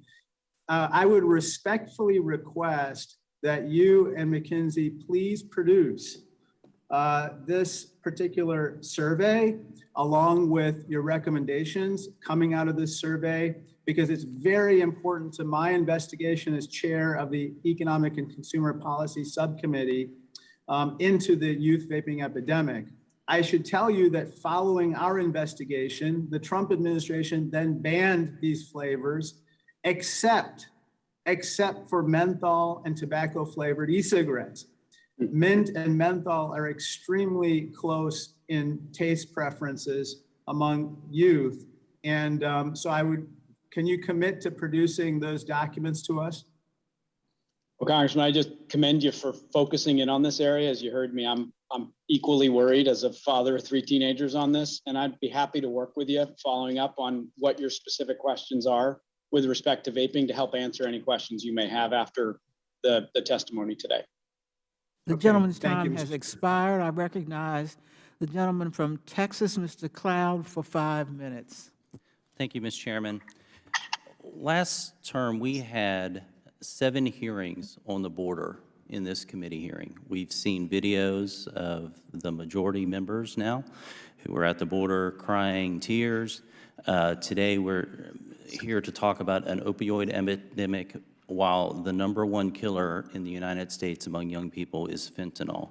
I'm from South Texas, and so regularly I hear stories from farmers and ranchers. I just left a meeting with farmers and ranchers to come here. I will constantly hear about their fences being run over from bailouts.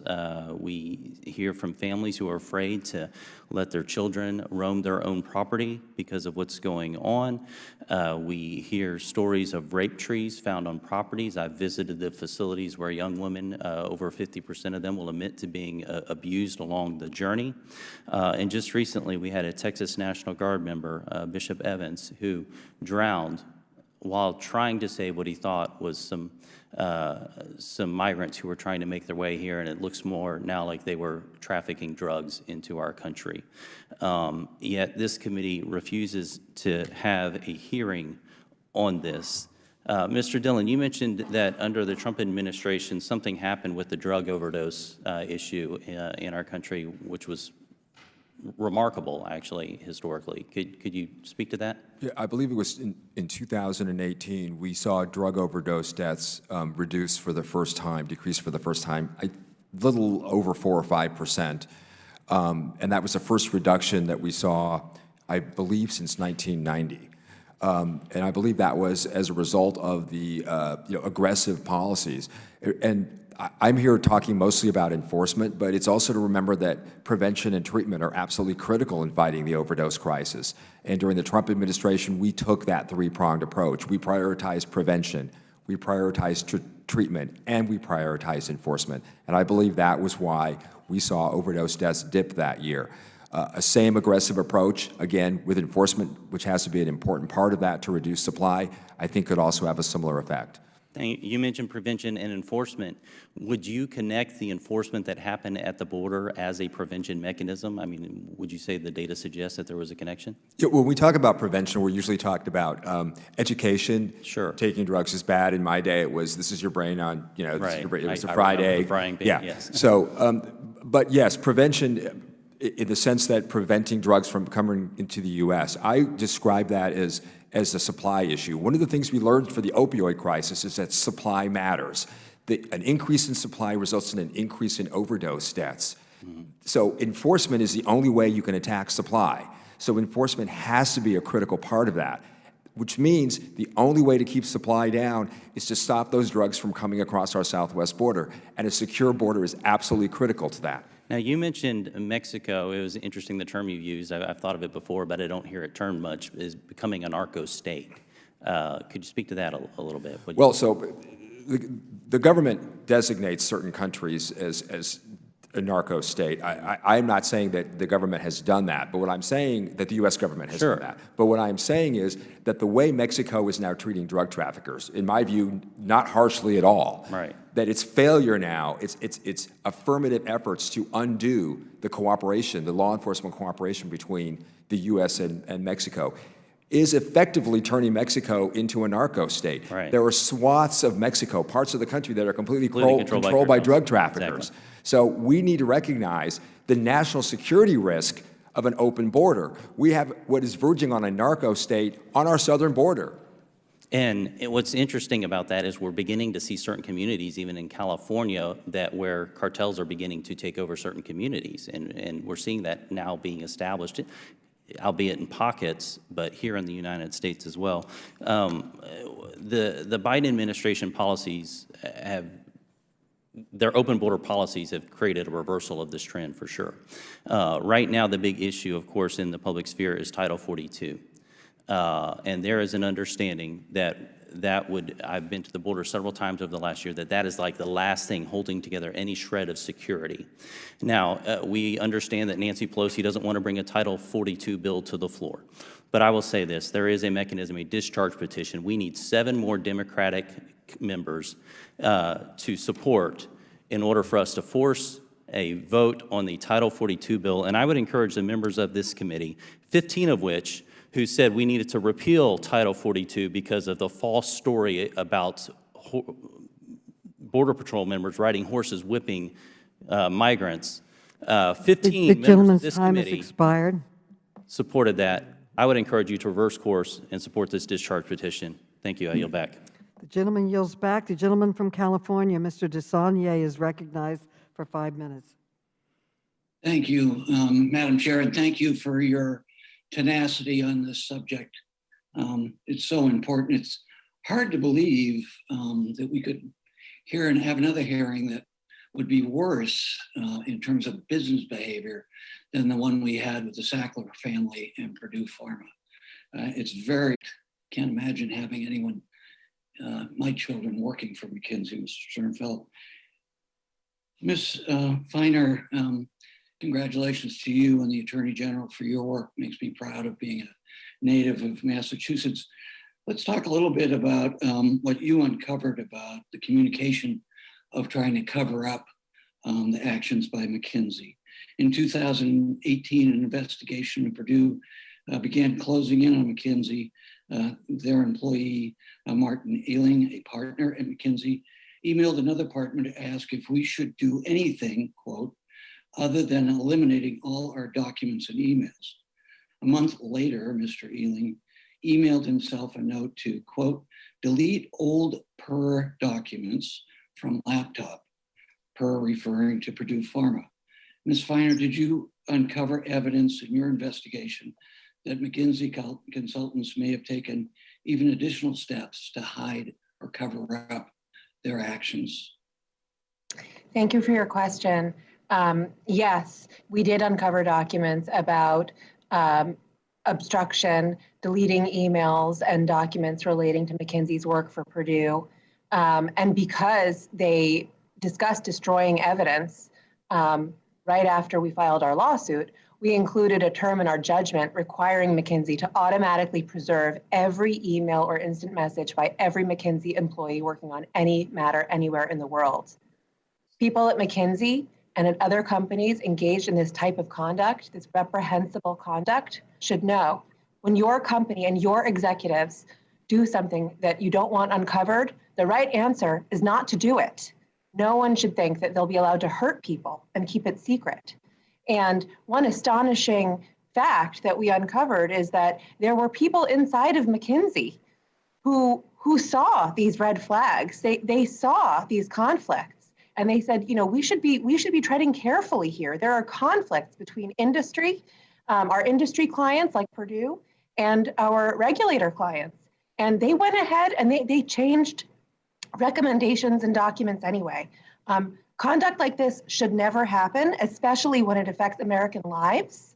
And that's why we banned McKinsey from the opioid business forever. And I'm pleased to hear today that they're no longer working for Juul. I think that those kinds of changes in conduct are the results of this committee's efforts and our office's efforts. And I think that we're on the right track. We have to protect American lives. That's our job. Thank you. Thank you. And you heard the comments by the managing partner of McKinsey earlier about things being taken out of context. Can you, based on your investigation, the overall theme of McKinsey's irresponsible behavior, how do you respond to what I take as obfuscation? Yeah, I agree with you that there's definite obfuscation here. I mean, just look at the types of recommendations that they were making to Purdue at the height of this crisis, when thousands and thousands of Americans were getting sick from the disease of addiction and dying. They were working with companies like Purdue, like Johnson & Johnson, to turbocharge opioid sales. That's the height of irresponsibility at a time when they were also working inside the FDA, learning how that agency worked, and trading on their relationships and their insider knowledge to get their private clients. The testimony today strikes me as encouraging the continued behavior, or at least defending it, making light of that behavior in spite of the apology. I think that this is par for the course with companies that engage in misconduct like this. I mean, it's not surprising to hear that their answers today are defensive. I think the real thing that this committee is doing, and our investigation did, is to look at what they were saying at the time that they were engaging in this conduct. And those actions and those words speak volumes. Mr. Sternfeld, have you done a comprehensive analysis of what communication happened within the company? And will you turn any of that over to the committee as the chairman has suggested? Congressman, we have done a comprehensive communication analysis of the communications, and document retention and the policies associated with that are absolutely critical to us. It's why that the two colleagues that you made mention of were terminated as soon as we actually realized that they violated our document retention policy. Okay. And if that The area gentleman's is of time further has interest, expired, regretfully. Okay, now we recognize the gentleman from Pennsylvania, Mr. Keller. You're recognized for 5 minutes. Thank you, Chairwoman Maloney, Ranking Member Comer, and I'd like to thank our witnesses for being here today. The opioid epidemic is an issue that continues to affect millions of Americans. CDC reports that last year, from April of 2020 to April of 2021, there were 100,000 deaths caused by overdoses, and 3/4 of those were due to opioids. Clearly, it's a devastating problem that's happening, and it deserves congressional attention. But it's not a standalone problem. President Biden and my colleagues on the other side of the aisle refuse to address the glaring source of illicit drugs in our country, the unsecured southern border. In fiscal year 2021, Customs and Border Patrol seized 11,000 pounds of fentanyl at our southern border. That's enough to kill 2.5 billion people. Think about that. The amount of fentanyl that would have flooded American communities without CBP intervention would have been sufficient to kill 1/3 of the Earth's population. DEA issued its first public safety alert in 6 years, warning the public about fentanyl-laced prescription pill lookalikes. And we heard what had happened in 2018 when we saw the first reduction in overdoses. And I think that is partly due, as was mentioned by my colleagues, to the fact that we were taking the security of our southern border seriously during the Trump administration. So, Mr. Dillon, as a former DEA acting administrator, how do you think the current situation at the border is affecting the DEA's ability to keep life-threatening substances off our streets? It's making it very difficult. Again, if you combine the efforts of Mexico to essentially make it impossible for DEA to operate there, an open border, you are essentially forcing DEA to fight the battle against the drug cartels on our home turf. So that means that DEA is only able to really attack drug traffickers now once the drugs get into the U.S. and you're going after the traffickers here locally. Extraditions over the last year of drug traffickers from Mexico has decreased significantly. During the Trump administration, we had a number of extraditions from Mexico for wanted drug traffickers. That has ended. So that means we can't even prosecute drug traffickers in Mexico because even if we could collect the evidence, which we can't now because of the poor relationship that Mexico has created with U.S. law enforcement, we can't even get them here because the Mexican government isn't extraditing them. So the job has become astronomically higher, I think, for all drug law enforcement in the U.S. Okay. So I guess I would ask, what would you recommend, what actions should we take as government officials to help the DEA in its mission to stomp out illicit substance trafficking at our southern border? Well, I think from a policy perspective, securing the border is the first thing. That's where the drugs are coming from. So it's just common sense that we need a more secure border. But we also need to take the battle to the drug traffickers where they live, which means DEA needs to be able to work effectively with Mexican law enforcement in Mexico, where we can work with them to go after drug labs there, which DEA has done in the past, where we can collect evidence against high-level drug traffickers and the cartels. We can then give that evidence to U.S. attorneys here in the U.S. who can indict them, and then we can seek extradition. Pressure needs to be put on Mexico to re-engage the U.S. in a cooperative manner to allow us to do our jobs there.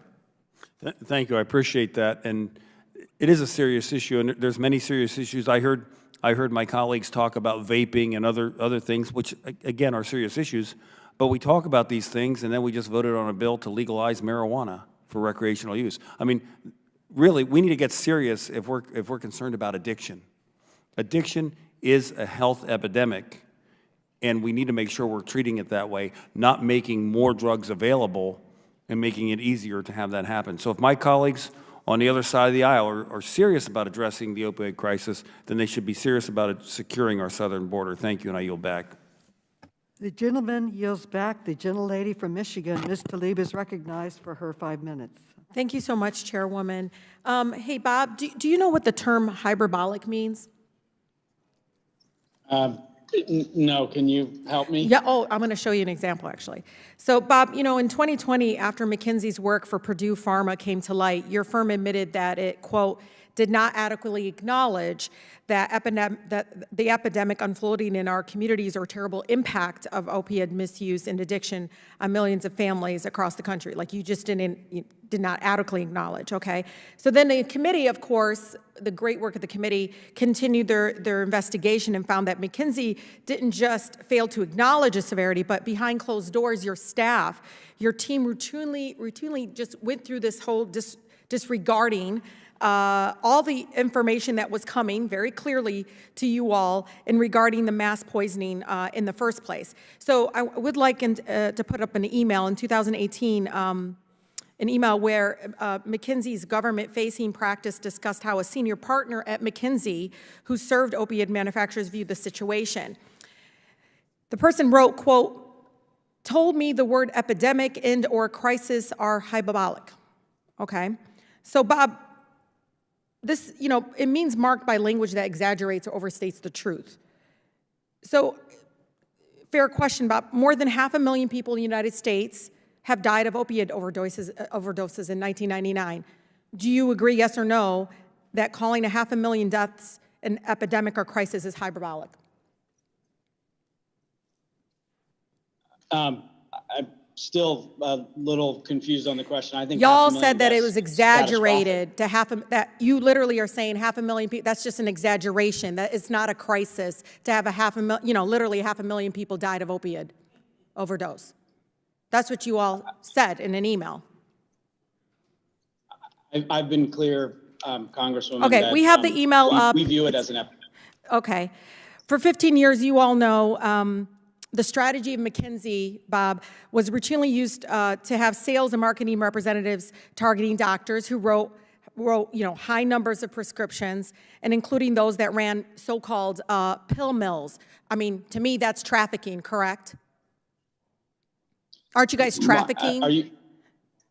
I wouldn't say that our work on any aspect of sales and marketing is trafficking. Yeah, I know you all wear suits and everything, and you don't consider yourself drug traffickers, but let me give you some information here. When the FDA announced new restrictions on opiates in 2013, including a, quote, boxed warning for pregnant women, McKinsey consultants at Purdue had doubts that this warning would even change the behavior of high-prescribing doctors and emailed each other about the safety concerns. So I'd like to put one such email up on the screen. So Laura, on your team, she's a principal at the firm, she said, I'm most curious to see if high writers even notice this smiley face.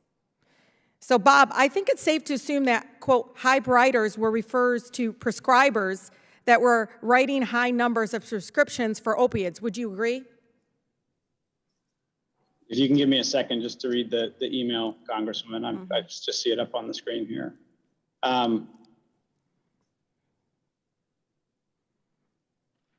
I mean, those were the exact prescribers McKinsey was advising Purdue to target, correct?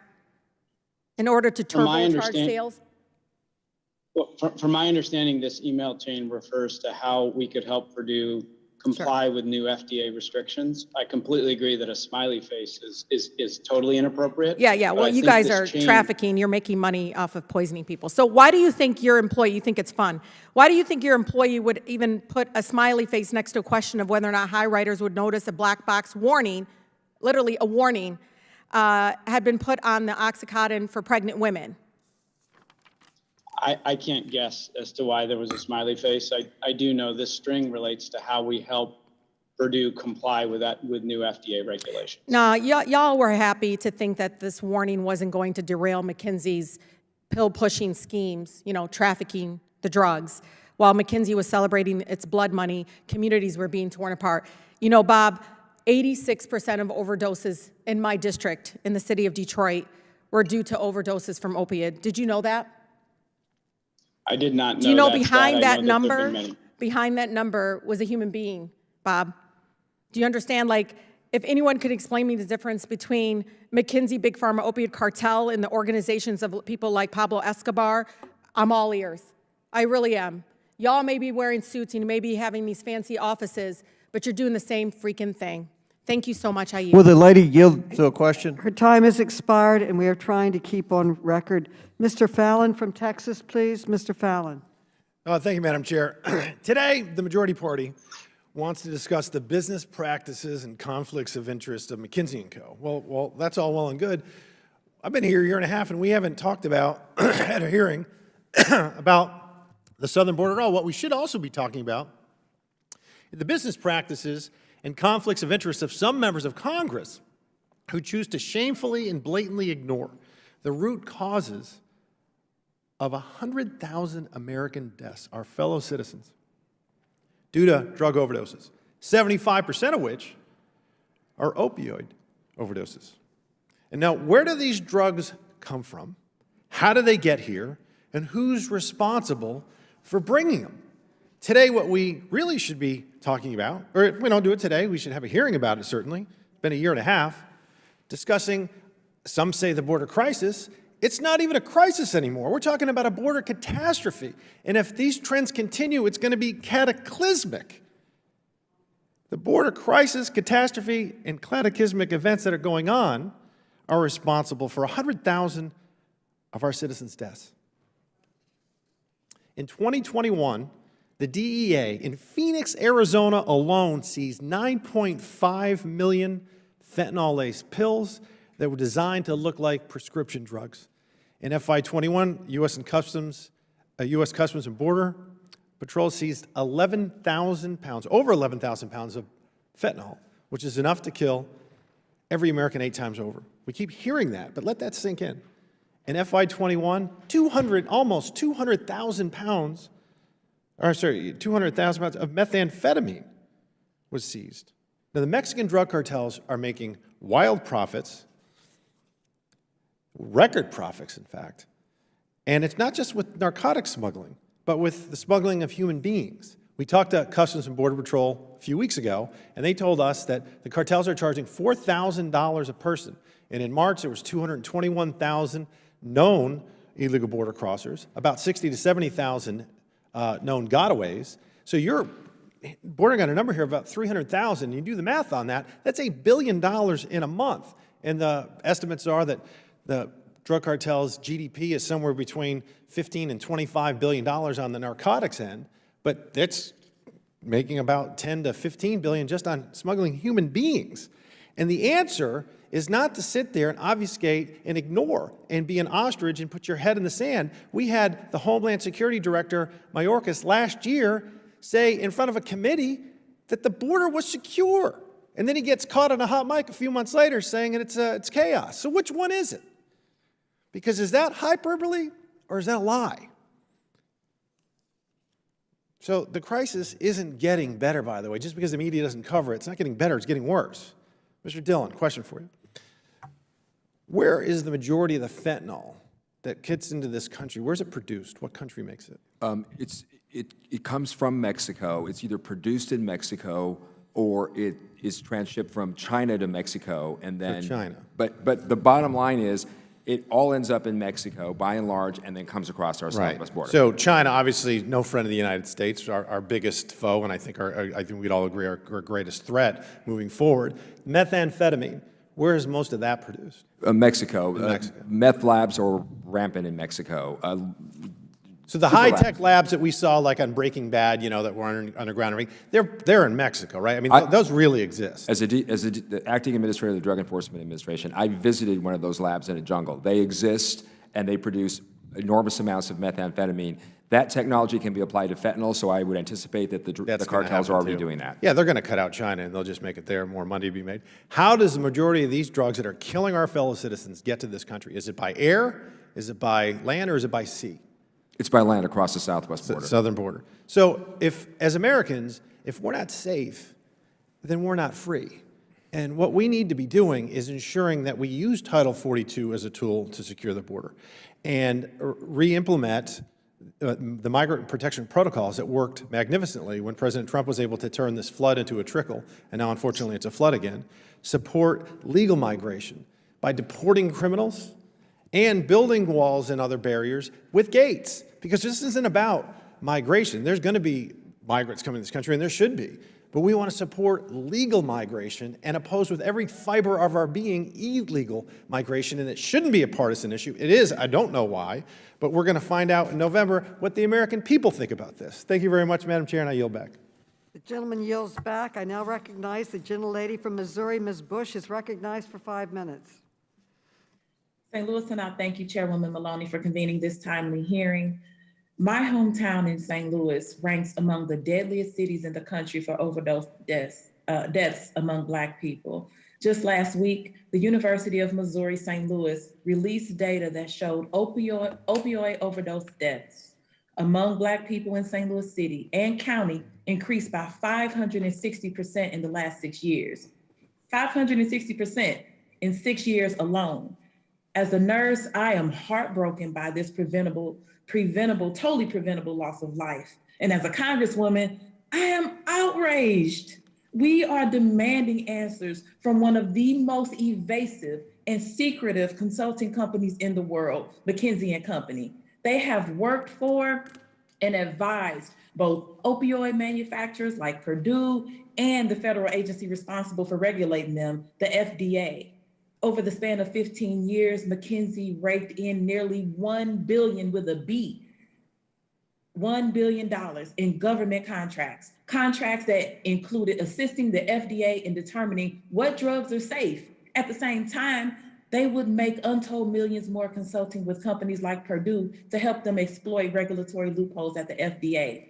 There are dire implications of private corporations crafting public policy behind closed doors. In the process of discovering the extent of McKinsey's role in fueling the opioid crisis, lawmakers have an obligation to call for both accountability and justice, transparency and honesty, an apology and reparations.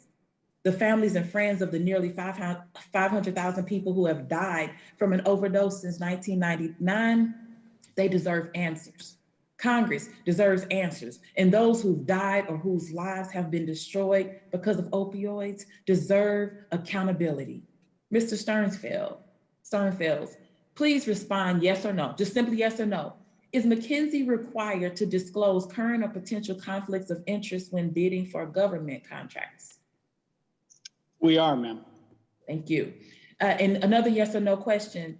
Was it a conflict of interest to consult with the FDA about the safety of drugs like OxyContin while also profiting from OxyContin through Purdue? We did not comment on the safety of drugs such as OxyContin or any other drug in our work with the FDA.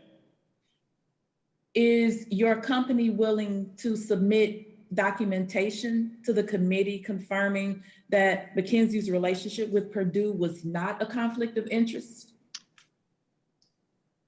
We've been very transparent with this committee, Congresswoman, on both our work with Purdue, and we're happy to provide any more transparency around that, and also with our work with the FDA. And so if there's any questions around either side on that, Congressman, I'm happy to continue to work with you to provide it. We believe in transparency on both those. I know you said we didn't, but we do. So I take that as a yes, that you will be willing to submit documentation to the committee confirming the relationship was not a conflict of interest. Thank you so much. Ms. Feiner, when OxyContin sales were low, McKinsey advised Purdue to send its sales representatives to, quote, high decile prescribing physicians. Purdue adopted this advice. Ms. Feiner, why would McKinsey have advised Purdue to target these physicians? Thank you for your question. McKinsey did a lot of work with the data and found out and sold advice to Purdue that the highest decile prescribers were the most likely to write more OxyContin prescriptions. And that's the same advice that they sold to Johnson & Johnson, 25 times more than their counterparts. Those are the doctors that McKinsey was sending Purdue sales reps to visit relentlessly, 25 times more than their counterparts, because they were the most profitable targets. They didn't care whether those doctors were writing safe prescriptions. And in fact, looking at the data, the odds were that they weren't. Purdue paid its sales reps to visit these doctors over and over again. We tracked every time Purdue visited a Massachusetts doctor and every time someone in Massachusetts died of an overdose, and we found that Purdue's top targets were at least 10 times more likely to prescribe Purdue opioids to patients who overdosed and died. Across the nation, thousands and thousands of Purdue patients overdosed and died. That's why it was so important to us to expose McKinsey's. Thank you so much for those insights. As a nurse who has seen the devastation opioids have caused in my community, I'm deeply troubled by these tactics. Communities like mine have struggled under the deadly and devastating opioid crisis for decades, many criminalized, and companies like Purdue and their consultants like McKinsey enrich themselves in billions. Will the lady yield to a question? The gentleman from Florida, Mr. Donalds, is now recognized for 5 minutes. Thank you, Madam Chair. We are wasting more time in Congress. This hearing, although the opioid epidemic from pharmaceutical manufacturers in the United States was a serious problem in our country for a period of time. Many states, like my state of Florida, like the state of Massachusetts, and so many of the other 48, have actually gone through legislation at the state legislative level to actually deal with overprescribing and the opioid epidemic as it existed at that time. We have a new opioid crisis, folks. And it is not from big pharma in the United States. It is from the drug cartels who operate pharmaceutical sites below the southern border in Mexico. We all know this. I was on the southern border a week and a half ago. It was my third trip to the southern border. For the record, Madam Chair, the President of the United States has not been. The Vice President of the United States was there for about 3 hours. But members of this committee have been there multiple times in the last 15 months. And the thing we are told consistently by border agents on the ground, the people who are tasked with actually securing our country, is that it is the president's radical policies on immigration at the southern border have led to massive increases in trafficking fentanyl, trafficking methamphetamines, trafficking heroin, and trafficking cocaine into the United States. And that the fentanyl that is being trafficked into the United States is being laced into all pills and other narcotics by the drug cartels, because fentanyl is 40% more addictive than crack cocaine. The drug cartels are lacing this into everything that they traffic into the United States. And that is what is leading to the death of American citizens, primarily by fentanyl, but then also by opioids, who are using illegal drugs. We all understand what happened with this company and what they were doing with the FDA. But that was 10 years ago. Like, why are we focused on an issue from 10 years ago where most of the legislative fixes have already occurred? I mean, are we just trying to get a pound of flesh for talking points? That's the way it seems to me. Because the real issue that is happening right now is how we are treating trafficking of both people and drugs into the United States. Ms. Tillotman, I am so sorry that you came here today, because we are wasting your time. I was told by one of my colleagues that you had one question in this entire hearing, and you are there prepared. But what we're talking about today has no impact on the United States currently. What does have impact on the United States currently, Mr. Dillon, I've heard you give the same answer multiple times today, is the mere fact that the drug cartels are utilizing our weak and ineffective border policies to traffic more drugs into the United States. Let me give a picture to the American people how this is actually working.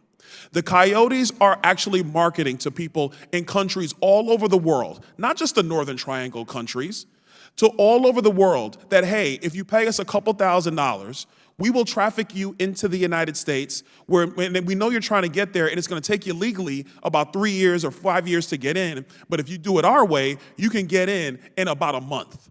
So that's what's happening. They're doing this all over the world. The drug cartels are allowing the coyotes to move people across the southern border, and they're getting a piece of the action. By some estimates, the drug cartels made $7 billion last year, if not more, allowing people to be trafficked into the United States. Because those who don't know that anything that moves across the southern border into the United States, the drug cartel is paid, whether it is legal or illegal, to come into our country. Those are the facts. The immigration policy currently by Joe Biden and by Secretary Mayorkas is that border agents are supposed to begin processing people's asylum/amnesty claims at the southern border. And our Border Patrol is not allowed to make a determination on credible fear. They're only allowed to begin the processing of people coming into the United States, and that they're given a day in court in front of an asylum judge. But the asylum judge hearings are at a minimum 6 months to 3 years, the first hearing. So instead of saying people need to claim asylum or claim amnesty at a U.S. embassy in their home country, or if their country does not have a U.S. embassy, at the next closest embassy, the Biden administration is allowing people to travel 2, 3, 4, 5, sometimes 6 different countries, passing U.S. embassies and consulates to come to our southern border, enter illegally, and force Border Patrol agents to process people as opposed to securing the border. That is what's happening, America. Oh, and by the way, under Homeland Security, the Office of ORR isn't putting people on airlines all over the United States and sending them everywhere. We're not serious. If we were serious, we would have Secretary Mayorkas, who's in appropriations right now. We would bring him in here and ask him questions about the real threat, Madam Chair, the real threat to the American people, which is fentanyl trafficking by the drug cartels into the United States. And they are using radical immigration policy by Joe Biden to kill more Americans here. Now I will yield back. The gentlelady from California, Ms. Porter, is now recognized for 5 minutes. I hope you can hear me if I don't shout. Mr. Sternfels, to be clear, is your position that McKinsey, is your position that McKinsey working for both the FDA and opioid manufacturers at the same time did not create a conflict of interest? Is that your position? That is my position, to be clear. Okay, I appreciate your clarity. Let's look at what McKinsey employees told pharmaceutical companies. McKinsey consultants bragged to opioid maker Purdue Pharma that their FDA work, quote, improved Purdue's ability to influence the regulatory environment. That's a McKinsey statement. Quote, McKinsey's FDA work will improve Purdue's ability to influence the regulatory environment. McKinsey worked for Purdue at the same time it was working for the FDA. Mr. Sternfels, should McKinsey have disclosed to the FDA that it was helping opioid manufacturers influence drug safety regulations? I'll start with your direct question, which is we don't view our work at the FDA at the same time working with pharmaceutical companies, including opioids, as a conflict because the topics were different. Okay, I know you say that you worked on, I read your testimony and all of the information here, you worked on broad systemic issues, is your claim. But are you suggesting that working on things like the design, an organizational structure, staffing, resource allocation, building the bones of a drug safety system doesn't affect how those regulations actually get enforced against an entity like Purdue? I mean, if your work for FDA was so important, didn't it have some influence on what they actually did in the world with regard to drug manufacturers? No, it didn't, Congresswoman. It may be. So you charged the government to not do important work? Didn't say that the work wasn't important. I said that it didn't actually influence their decision with respect to pharmaceutical companies or opioids in particular. It may be worth for the committee understanding in a bit more detail what actually we did with the FDA. This is the kind of work that McKinsey and Company performed for the FDA. It was implementing technology solutions so that we could have repeatable process. It was taking paper out of processes that had too much paper. It was putting in visibility and performance management as to where people were allocated so that FDA employees could actually be more productive to help save taxpayer money. These are the kind of aspects. We didn't design the processes. We didn't actually set policy.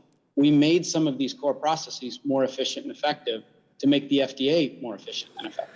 Well, Mr. Sternfels, shouldn't the FDA have been allowed to make its own decision about whether or not your company's work for Purdue did or did not create a conflict?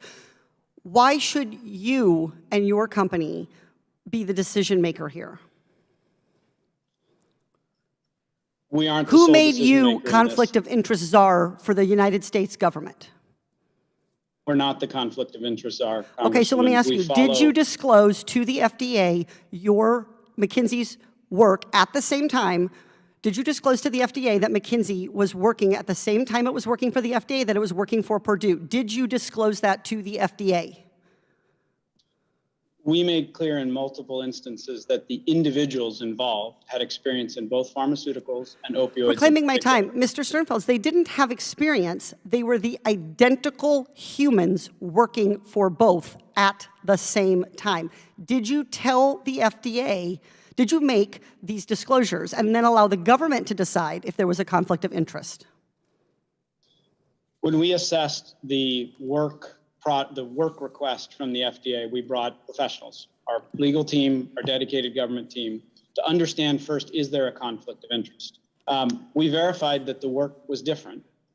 Reclaiming my and time. therefore- Mr. Sternfelds, that is you putting yourself as the czar of conflicts. Look, your scheme worked really well for McKinsey. McKinsey got contracts, Purdue got rich, and America got addicted. Since 2008, McKinsey earned $140 million in contracts from the FDA, and you did not ever disclose your work for Purdue. You did not disclose your conflicts of interest. So my question for you is, since you didn't disclose the conflicts of interest, will you return the $140 million to the FDA? I'll point you to the FDA statement as recently as yesterday, where they highlight that our work was not related to opioids or the pharmaceutical industry whatsoever. The gentlelady's time has expired. I now recognize the gentleman from Kentucky, Mr. Comer. He's recognized for 5 minutes. Thank you, Madam Chair, and I appreciate Representative Porter's questions about disclosure.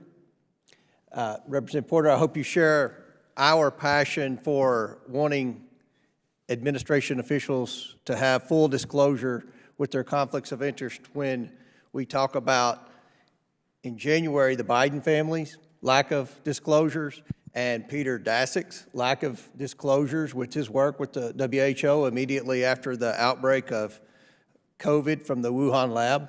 So we look forward to working with you on that quest for disclosures. Mr. Dillon, welcome back to the committee. As you've heard from members on our side of the aisle, we're very concerned about what's going on with the southern border. You can't have a conversation about opioid abuse without talking about what's going on at the southern border. And unlike my friends on the other side of the aisle, we've actually been on this committee, Republicans, to the border at least 2 times. Many members, Glenn Groffman, have been probably 7 or 8 times, and many other members like Representative Biggs and Yvette Harrell live on the border, so it's a daily struggle. But will we be able to stem the crisis of opioids in this country without focusing on the southern border? No. Would you agree that policies that fail to address the situation at the southern border is exacerbating the opioid epidemic as cartels smuggled drugs past an overwhelmed border patrol? That is correct. Do you agree that Mexican transnational criminal organizations, or cartels, as Representative Donalds was talking about, manufacture synthetic opioids in clandestine labs on the Mexican side of the border?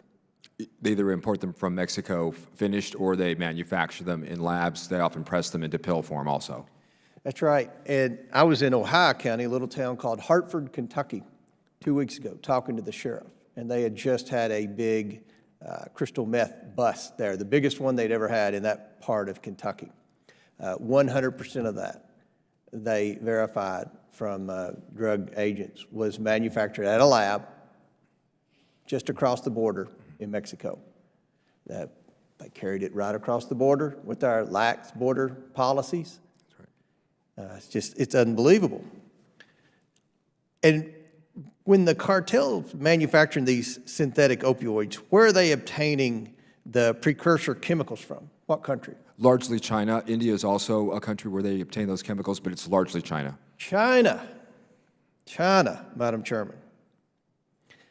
You know, we wonder on this side of the aisle if this administration is compromised by China because of son of Hunter Biden, and now what we've learned in the last few weeks, Hunter Biden's uncle's dealings with China, because it just seems like this country, you know, we know that China is contributing to the drug problem in the United States, fentanyl to Mexico. Mexico packs it across the border, 100,000 deaths from fentanyl. We know that China played a leading role in COVID-19.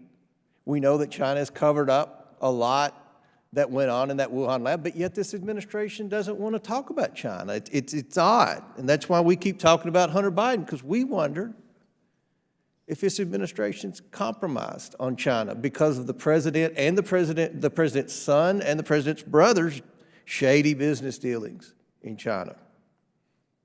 Now, as Representative Donalds mentioned, as we found out when we were on our second border trip, the cartel, they smuggle both people and drugs in their operations. Is that correct, Mr. Dillon? Yes, the cartels on their side of the border completely control all of the passages into the United States. You cannot get from Mexico into the U.S. without going through a cartel member.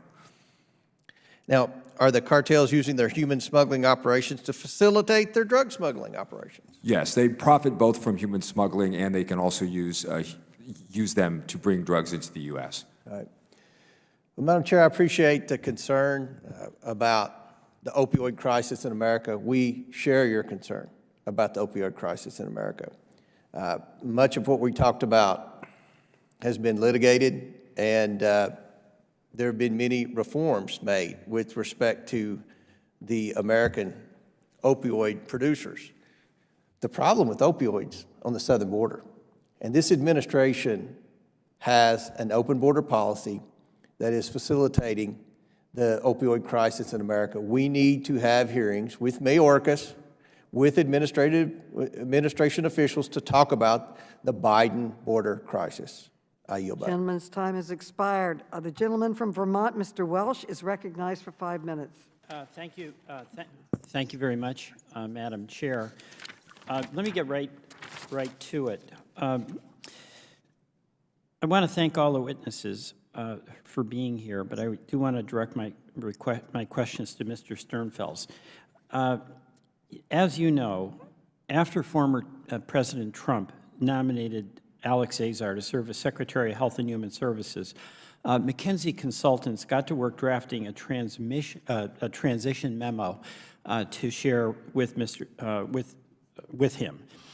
That memo covered 6 broad topics, and the third one was the very important topic of tackling the opioid epidemic. And I'd like to bring up that memo, if we could, so that you can take a look at it. But the draft of that section that was originally presented had strong language about the severity of the opioid crisis, and it emphasized the link between prescription opioids and the epidemic. And it read, despite significant attention and effort, the opioid crisis continues to inflict devastating consequences on the health and well-being of people in this country. Millions of Americans are addicted to opioids. Approximately 95 million Americans used prescription painkillers in the past year, more than used tobacco. You know, I regard that as candid, incomplete. But the final version was distilled to an anodyne statement, quote, "You are well aware of the major challenges associated with the opioid and associated heroin epidemic." So my question, Mr. Sternfels, is what happened? What happened to the complete and clear language replaced by the anodyne sanitized language? Thanks, Congressman. I would start with the notion of transition memos for both Democrats and Republicans taking office has been something that we've often done. The only thing, you don't have to give me a dialogue about the transition memos. The language was candid and complete, and then it was anodyne. I mean, why? Well, I appreciate where I was going is the memos cover the entire department. So HHS, and if you read the memo entirely, it covers many topics under the remit of HHS, which the opioid epidemic, which I believe, and I'm not exact on this, I think we named the epidemic 6 times at least in the final memo, is one very important topic. Let me go on. Let me go on to the next question because, frankly, I'm not finding that an explanation. McKinsey did significant work for Purdue Pharma. And the task that McKinsey had was to help that terrible Sackler family sell more and more drugs that got more and more people addicted. That was like the day job. At night, McKinsey did work for the governmental agencies that were tasked with trying to stem the opioid epidemic. So let me ask how McKinsey can justify a day job facilitating the efforts of the biggest drug dealing family in the history of the country, and its night job was trying to help the government address the problems that drug family caused during the day. Just tell me how that works. Well, Congressman, I want to be very clear. I'm not here to defend the work that we did with Purdue. I've noted clearly that it fell short of our standards and that I apologize for that work, and it was part of the reason that we led to the accelerated settlement with the state's AG and are now firmly vetted in being part of the solution, the $575 million that we paid standing up McKinsey Health Institute. So I want to be clear on that front. Well, I do appreciate that. Go ahead. Okay, sorry, I didn't mean to interrupt you. I also want to be clear that the work that we did with the FDA focused on improving their processes. It was agnostic of any pharmaceutical specific drug, including opioids, and the FDA has been on record multiple times to that effect. Thank you. I'm sorry, I only have a little time. I didn't mean to interrupt you, but I'll just ask the professor, do you have any comments on this? I think there's been almost a hyper-fixation, listening to the words that I've heard today, on subject matter overlap. It's important to keep in mind that the crux of an OCI analysis is bias. And in fact, the language in many agency clauses and the language that is in FDA contracts actually ask companies to report the existence of any facts that may cause a reasonably prudent person to question the contractor's impartiality because of the appearance or existence of bias. So by focusing exclusively on subject matter, you're only really taking a piece of it. All of it needs to be factored in and considered when you're doing an analysis of this nature. Thank you very much. I yield back. Thank the chair. The gentleman recognized for 5 minutes, Mr. Davis.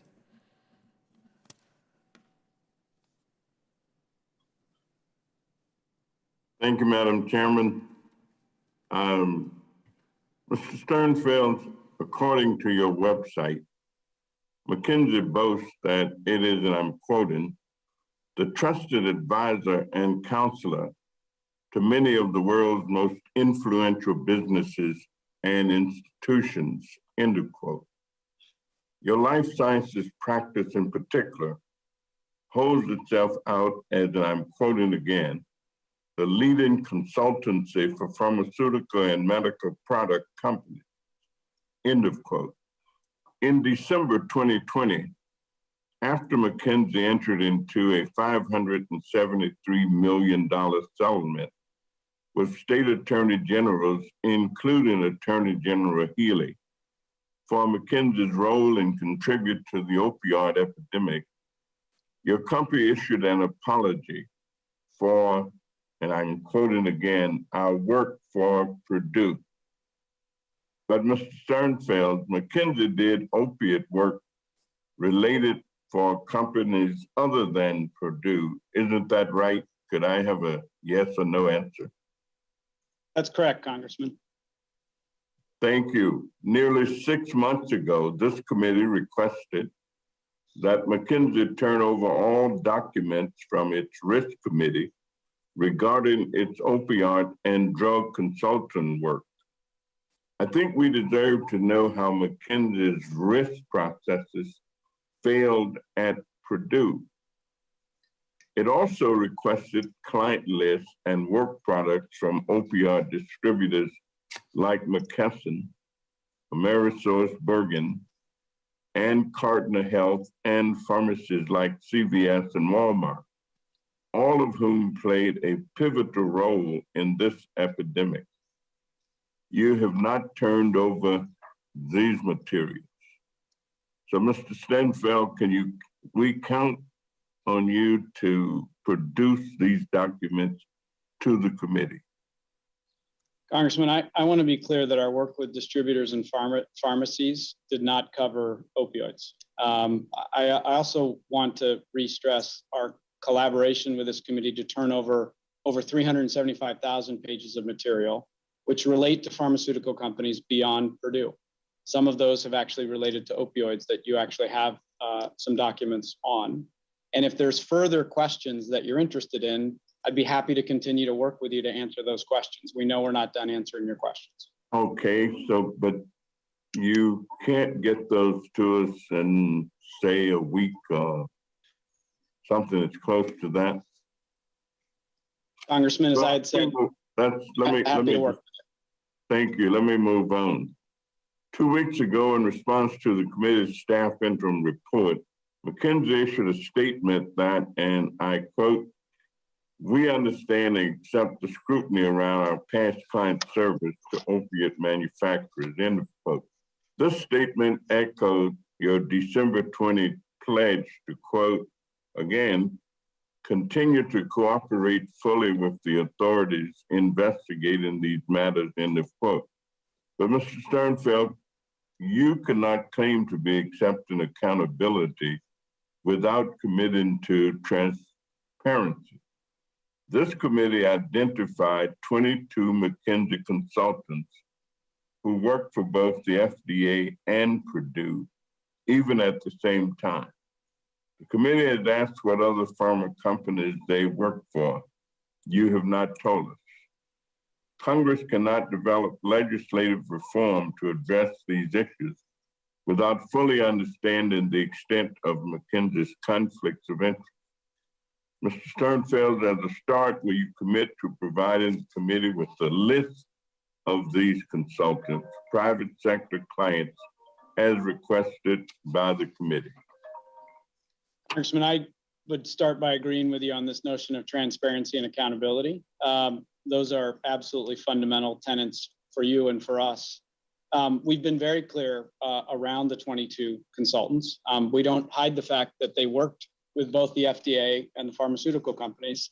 It gets to the heart of the issue of we don't believe there's a conflict of interest given there was no bias and there was no overlap in topic areas.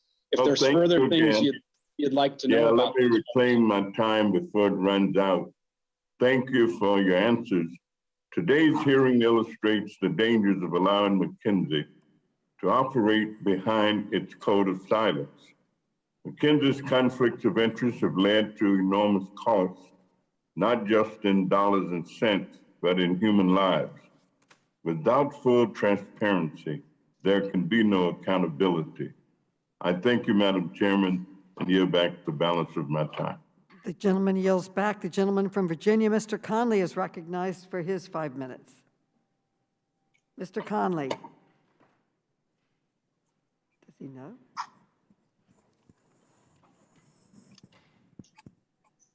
Go to Mr. Comer for closing. Okay, Mr. Conley? He's not listening. Okay. Go to Mr. Comer. Mr. Comer, we recognize you for closing. Closing? He's apparently not ready. Well, thank you, Madam Chair, and I want to again thank our witnesses. Excuse me. Okay, that's fine. I'll yield back. Congresswoman Presley, you are now recognized. Okay. Congresswoman Ayanna Presley, you're now recognized, and then we'll go to Mr. Conley. Does she hear? Okay, thank you, Madam Chair, Okay. and thank you to the committee staff who drafted the report detailing the deceptive, callous, and immoral role that McKinsey has played in furthering the opioid epidemic. As Attorney General Healey mentioned, families in the Commonwealth of Massachusetts have been disproportionately impacted by this crisis. The overdose death rate in my state is nearly twice as high as the national average, and those stolen lives are disproportionately people of color.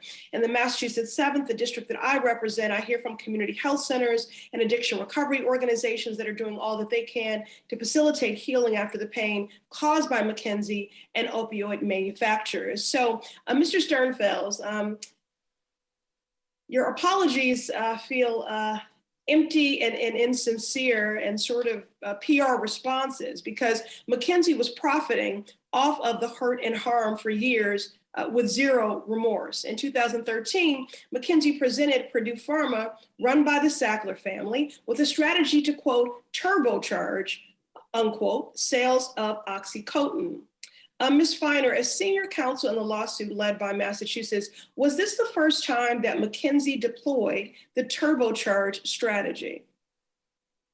Thank you for your question. No, well, McKinsey had been doing similar work for Purdue for a very long time.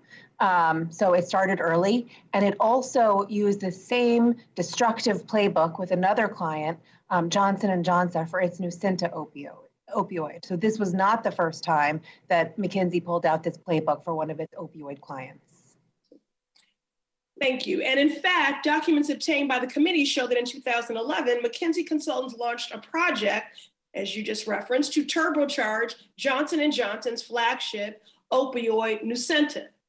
McKinsey helped to identify physicians that would write high numbers of opioid prescriptions. In one Johnson & Johnson presentation, McKinsey stated it had, quote, key McKinsey experts who have implemented similar efforts, unquote, at other pharma companies.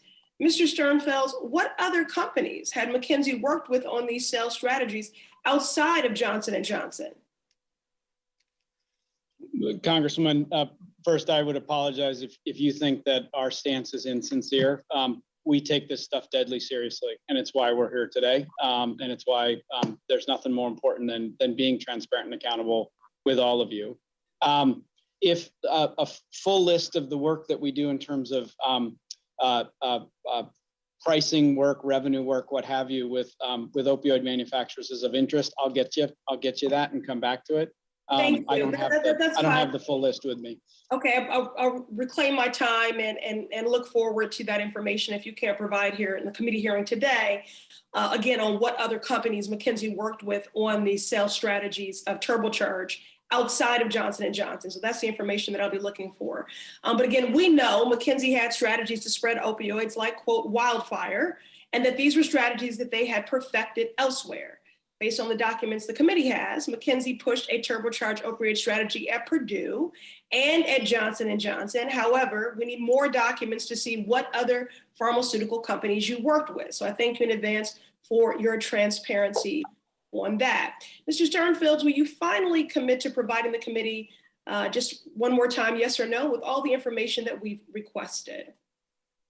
As I have said many times today, I'm fully committed to continuing to work with the committee. We know that we're not done in answering your questions, and we want to pursue that, quite frankly, until you feel that you have the answers that you need, Congresswoman. Thank you. Like the Sackler family and Purdue Pharma, McKinsey & Company, you have been complicit in creating this country's opioid crisis and profiting off of the pain of millions of families. You've raked in billions of dollars every year, offering an apology while avoiding responsibility is really worthless. What you've done is unconscionable. It's unacceptable. Families were robbed of loved ones by your so-called consulting expertise, and McKinsey & Company must be held accountable. And I yield back. The gentlelady yields back. The gentleman from Virginia, Mr. Conley, is recognized for 5 minutes. Thank you. Thank you, Madam Chairwoman. And I'm sorry I'm in and out of this hearing. I've been chairing NATO meetings all morning because we have the NATO Parliamentary Assembly from Europe is in town and I'm hosting them. So forgive me for being in and out. Ms. Feiner, I was listening to some of my colleagues. So the OxyContin part of the opioid crisis began apparently south of the border. Is that right? Thank you for that question. You know, the opioid crisis began with prescription opioids and largely with Purdue's misconduct around selling OxyContin. And I think we can But they were located south of the border, right? Purdue's headquarters? No, they were not. They were located right in New York. Oh, my Lord. Oh, well, goodness. I wouldn't know that from their questioning. So the source of OxyContin, though, the production of it must be south of the border, right? Nope, right in the United States. I believe that their plants are in Rhode Island and North Carolina. So it's not Mexican or Central American doctors writing these prescriptions. It's actually good old American doctors north of the border? You're correct. Oh my gosh. Huh. Because, you know, listening to some of my good friends on the other side of the aisle, I had a different impression. And I even thought maybe Purdue Pharma, which really is the heart and soul of the opioid crisis in America that led to the 100,000 deaths this last year alone, I thought it must be based in another country south of the border because listening to the rhetoric of my friends. Well, certainly the opioid crisis began with the presidency of Joe Biden, right? I mean, President Biden, we got to lay this squarely at his feet. This began about 1.5 years ago. Is that right? That's incorrect. I think it started in the late 90s. Oh my gosh. All right. Well, I'm learning something every second talking to you, Ms. Feiner. Thank you. So let's talk a little bit about phrases like turbocharge. What was turbocharge about? Who came up with that? McKinsey. McKinsey actually had multiple meetings with Purdue, in Purdue's offices, at fancy restaurants, and with the Sacklers. And they told them that the way to maintain a high volume of OxyContin sales was to turbocharge the sales engine, to motivate their sales force, give them target lists for the highest prescribers in the country, and have their sales reps go out and visit them relentlessly, and incentivize the sales reps to visit them relentlessly and to stick to their call plans, which McKinsey assembled. And that's what turbocharging was. It was to keep the sale of OxyContin going. And by the way, just for the record, is McKinsey headquartered south of the border? No, it is not. Is it Right here in this located country? In this country, okay. And did that turbocharge program then sort of morph into something called Evolve to Excellence? It was all part of the same plan to increase OxyContin sales at the same time that regulators were trying to reduce opioid prescriptions in the United States. And if we can put on the screen, then something was developed, a rewards program called Wildfire. And I even see a picture of our previous president up there. And are you familiar with this rewards program, Ms. Feiner? I am familiar with the idea that McKinsey looked for many ways to incent sales representatives to turbocharge the OxyContin sales, and this was one of them. And they used phrases like cash prizes that are significant and meaningful as part of the rewards program, enormous prestige, and celebrity status within the company if you met certain sales goals. Is that correct? Yes. My time's gonna expire, but Mr. Sternfels, 600,000 Americans are dead. Many people are still struggling with addiction. Do you have any regret you want to share with the committee? Thank you, Congressman. I regret that we didn't act sooner, sir. And if I could play this over, I would have put the client protocols in a decade earlier. I would have reached settlement even faster, and we would have pivoted from serving the manufacturers despite whatever goals there were, and I already apologized for that, to actually being part of the solution. So if it was a regret, it would have been to act sooner, sir. Sure, that's a comfort to those who lost loved ones during this opioid epidemic. I yield back. The gentleman yields back. I would, before we close, like to offer the ranking member, Mr. Comer, an opportunity to offer his closing remarks. Well, thank you, Now recognize. Okay. Well, thank you, Madam Chair. And again, thank our witnesses for being here today. And Madam Chair, thank you for having a history lesson for us today about what happened with Big Pharma and with McKinsey many years ago.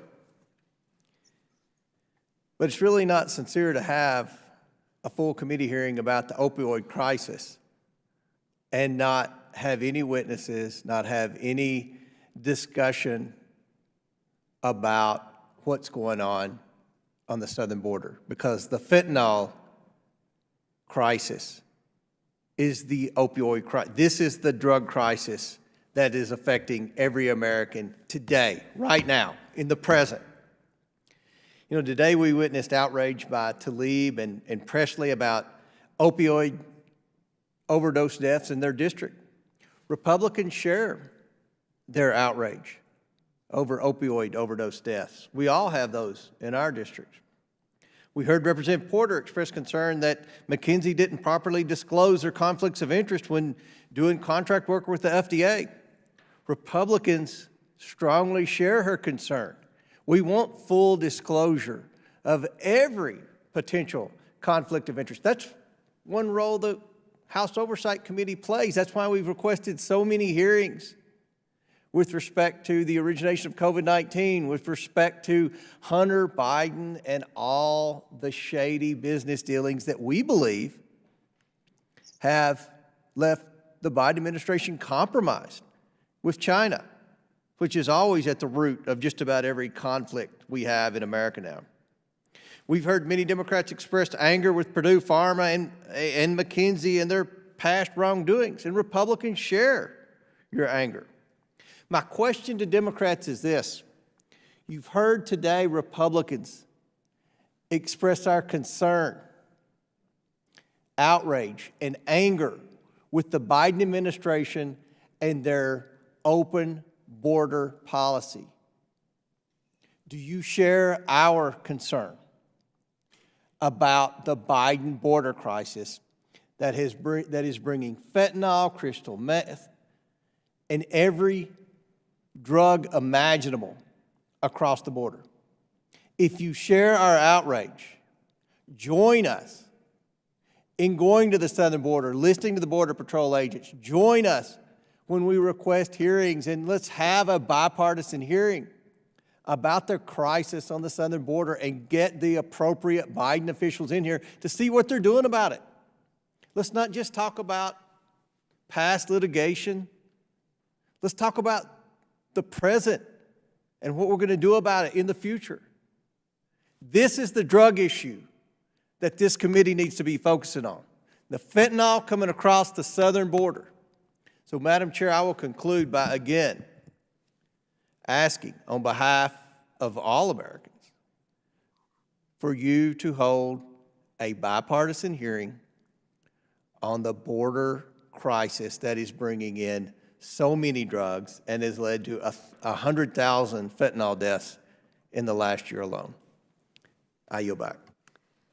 The gentleman yields back. I thank all my colleagues and all the panelists for your participation today. Over 500,000 Americans have died from opioid overdoses, and that number continues to climb every day. Today's hearing represents a critical step in ensuring public accountability for those responsible for the nation's opioid epidemic. Not just the opioid manufacturers or their billionaire owners, but their hired guns who hid behind suits in boardrooms. We now know that Purdue and the Sacklers were relying on McKinsey's consultants to create the roadmap to flood America with addictive painkillers. McKinsey pushed the most horrific advice on how to push more opioids onto our hardest hit communities. Today, we learned that McKinsey reaped at least $86 million in revenue from consulting Purdue alone. They consulted 4 other companies on their marketing strategies, and over $140 million from the FDA.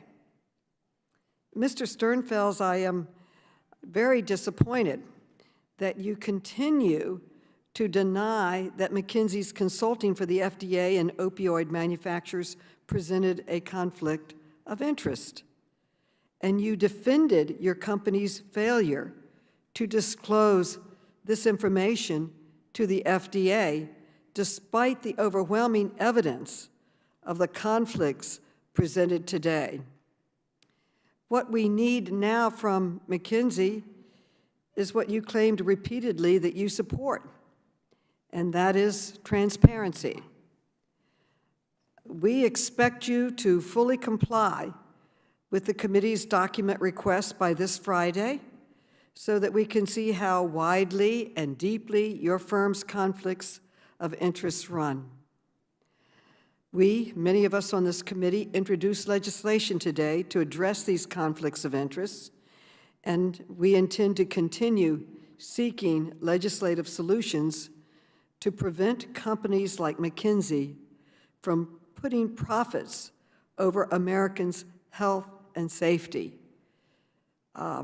We look forward to working with you to get these documents and we look forward to working with you in passing this legislation.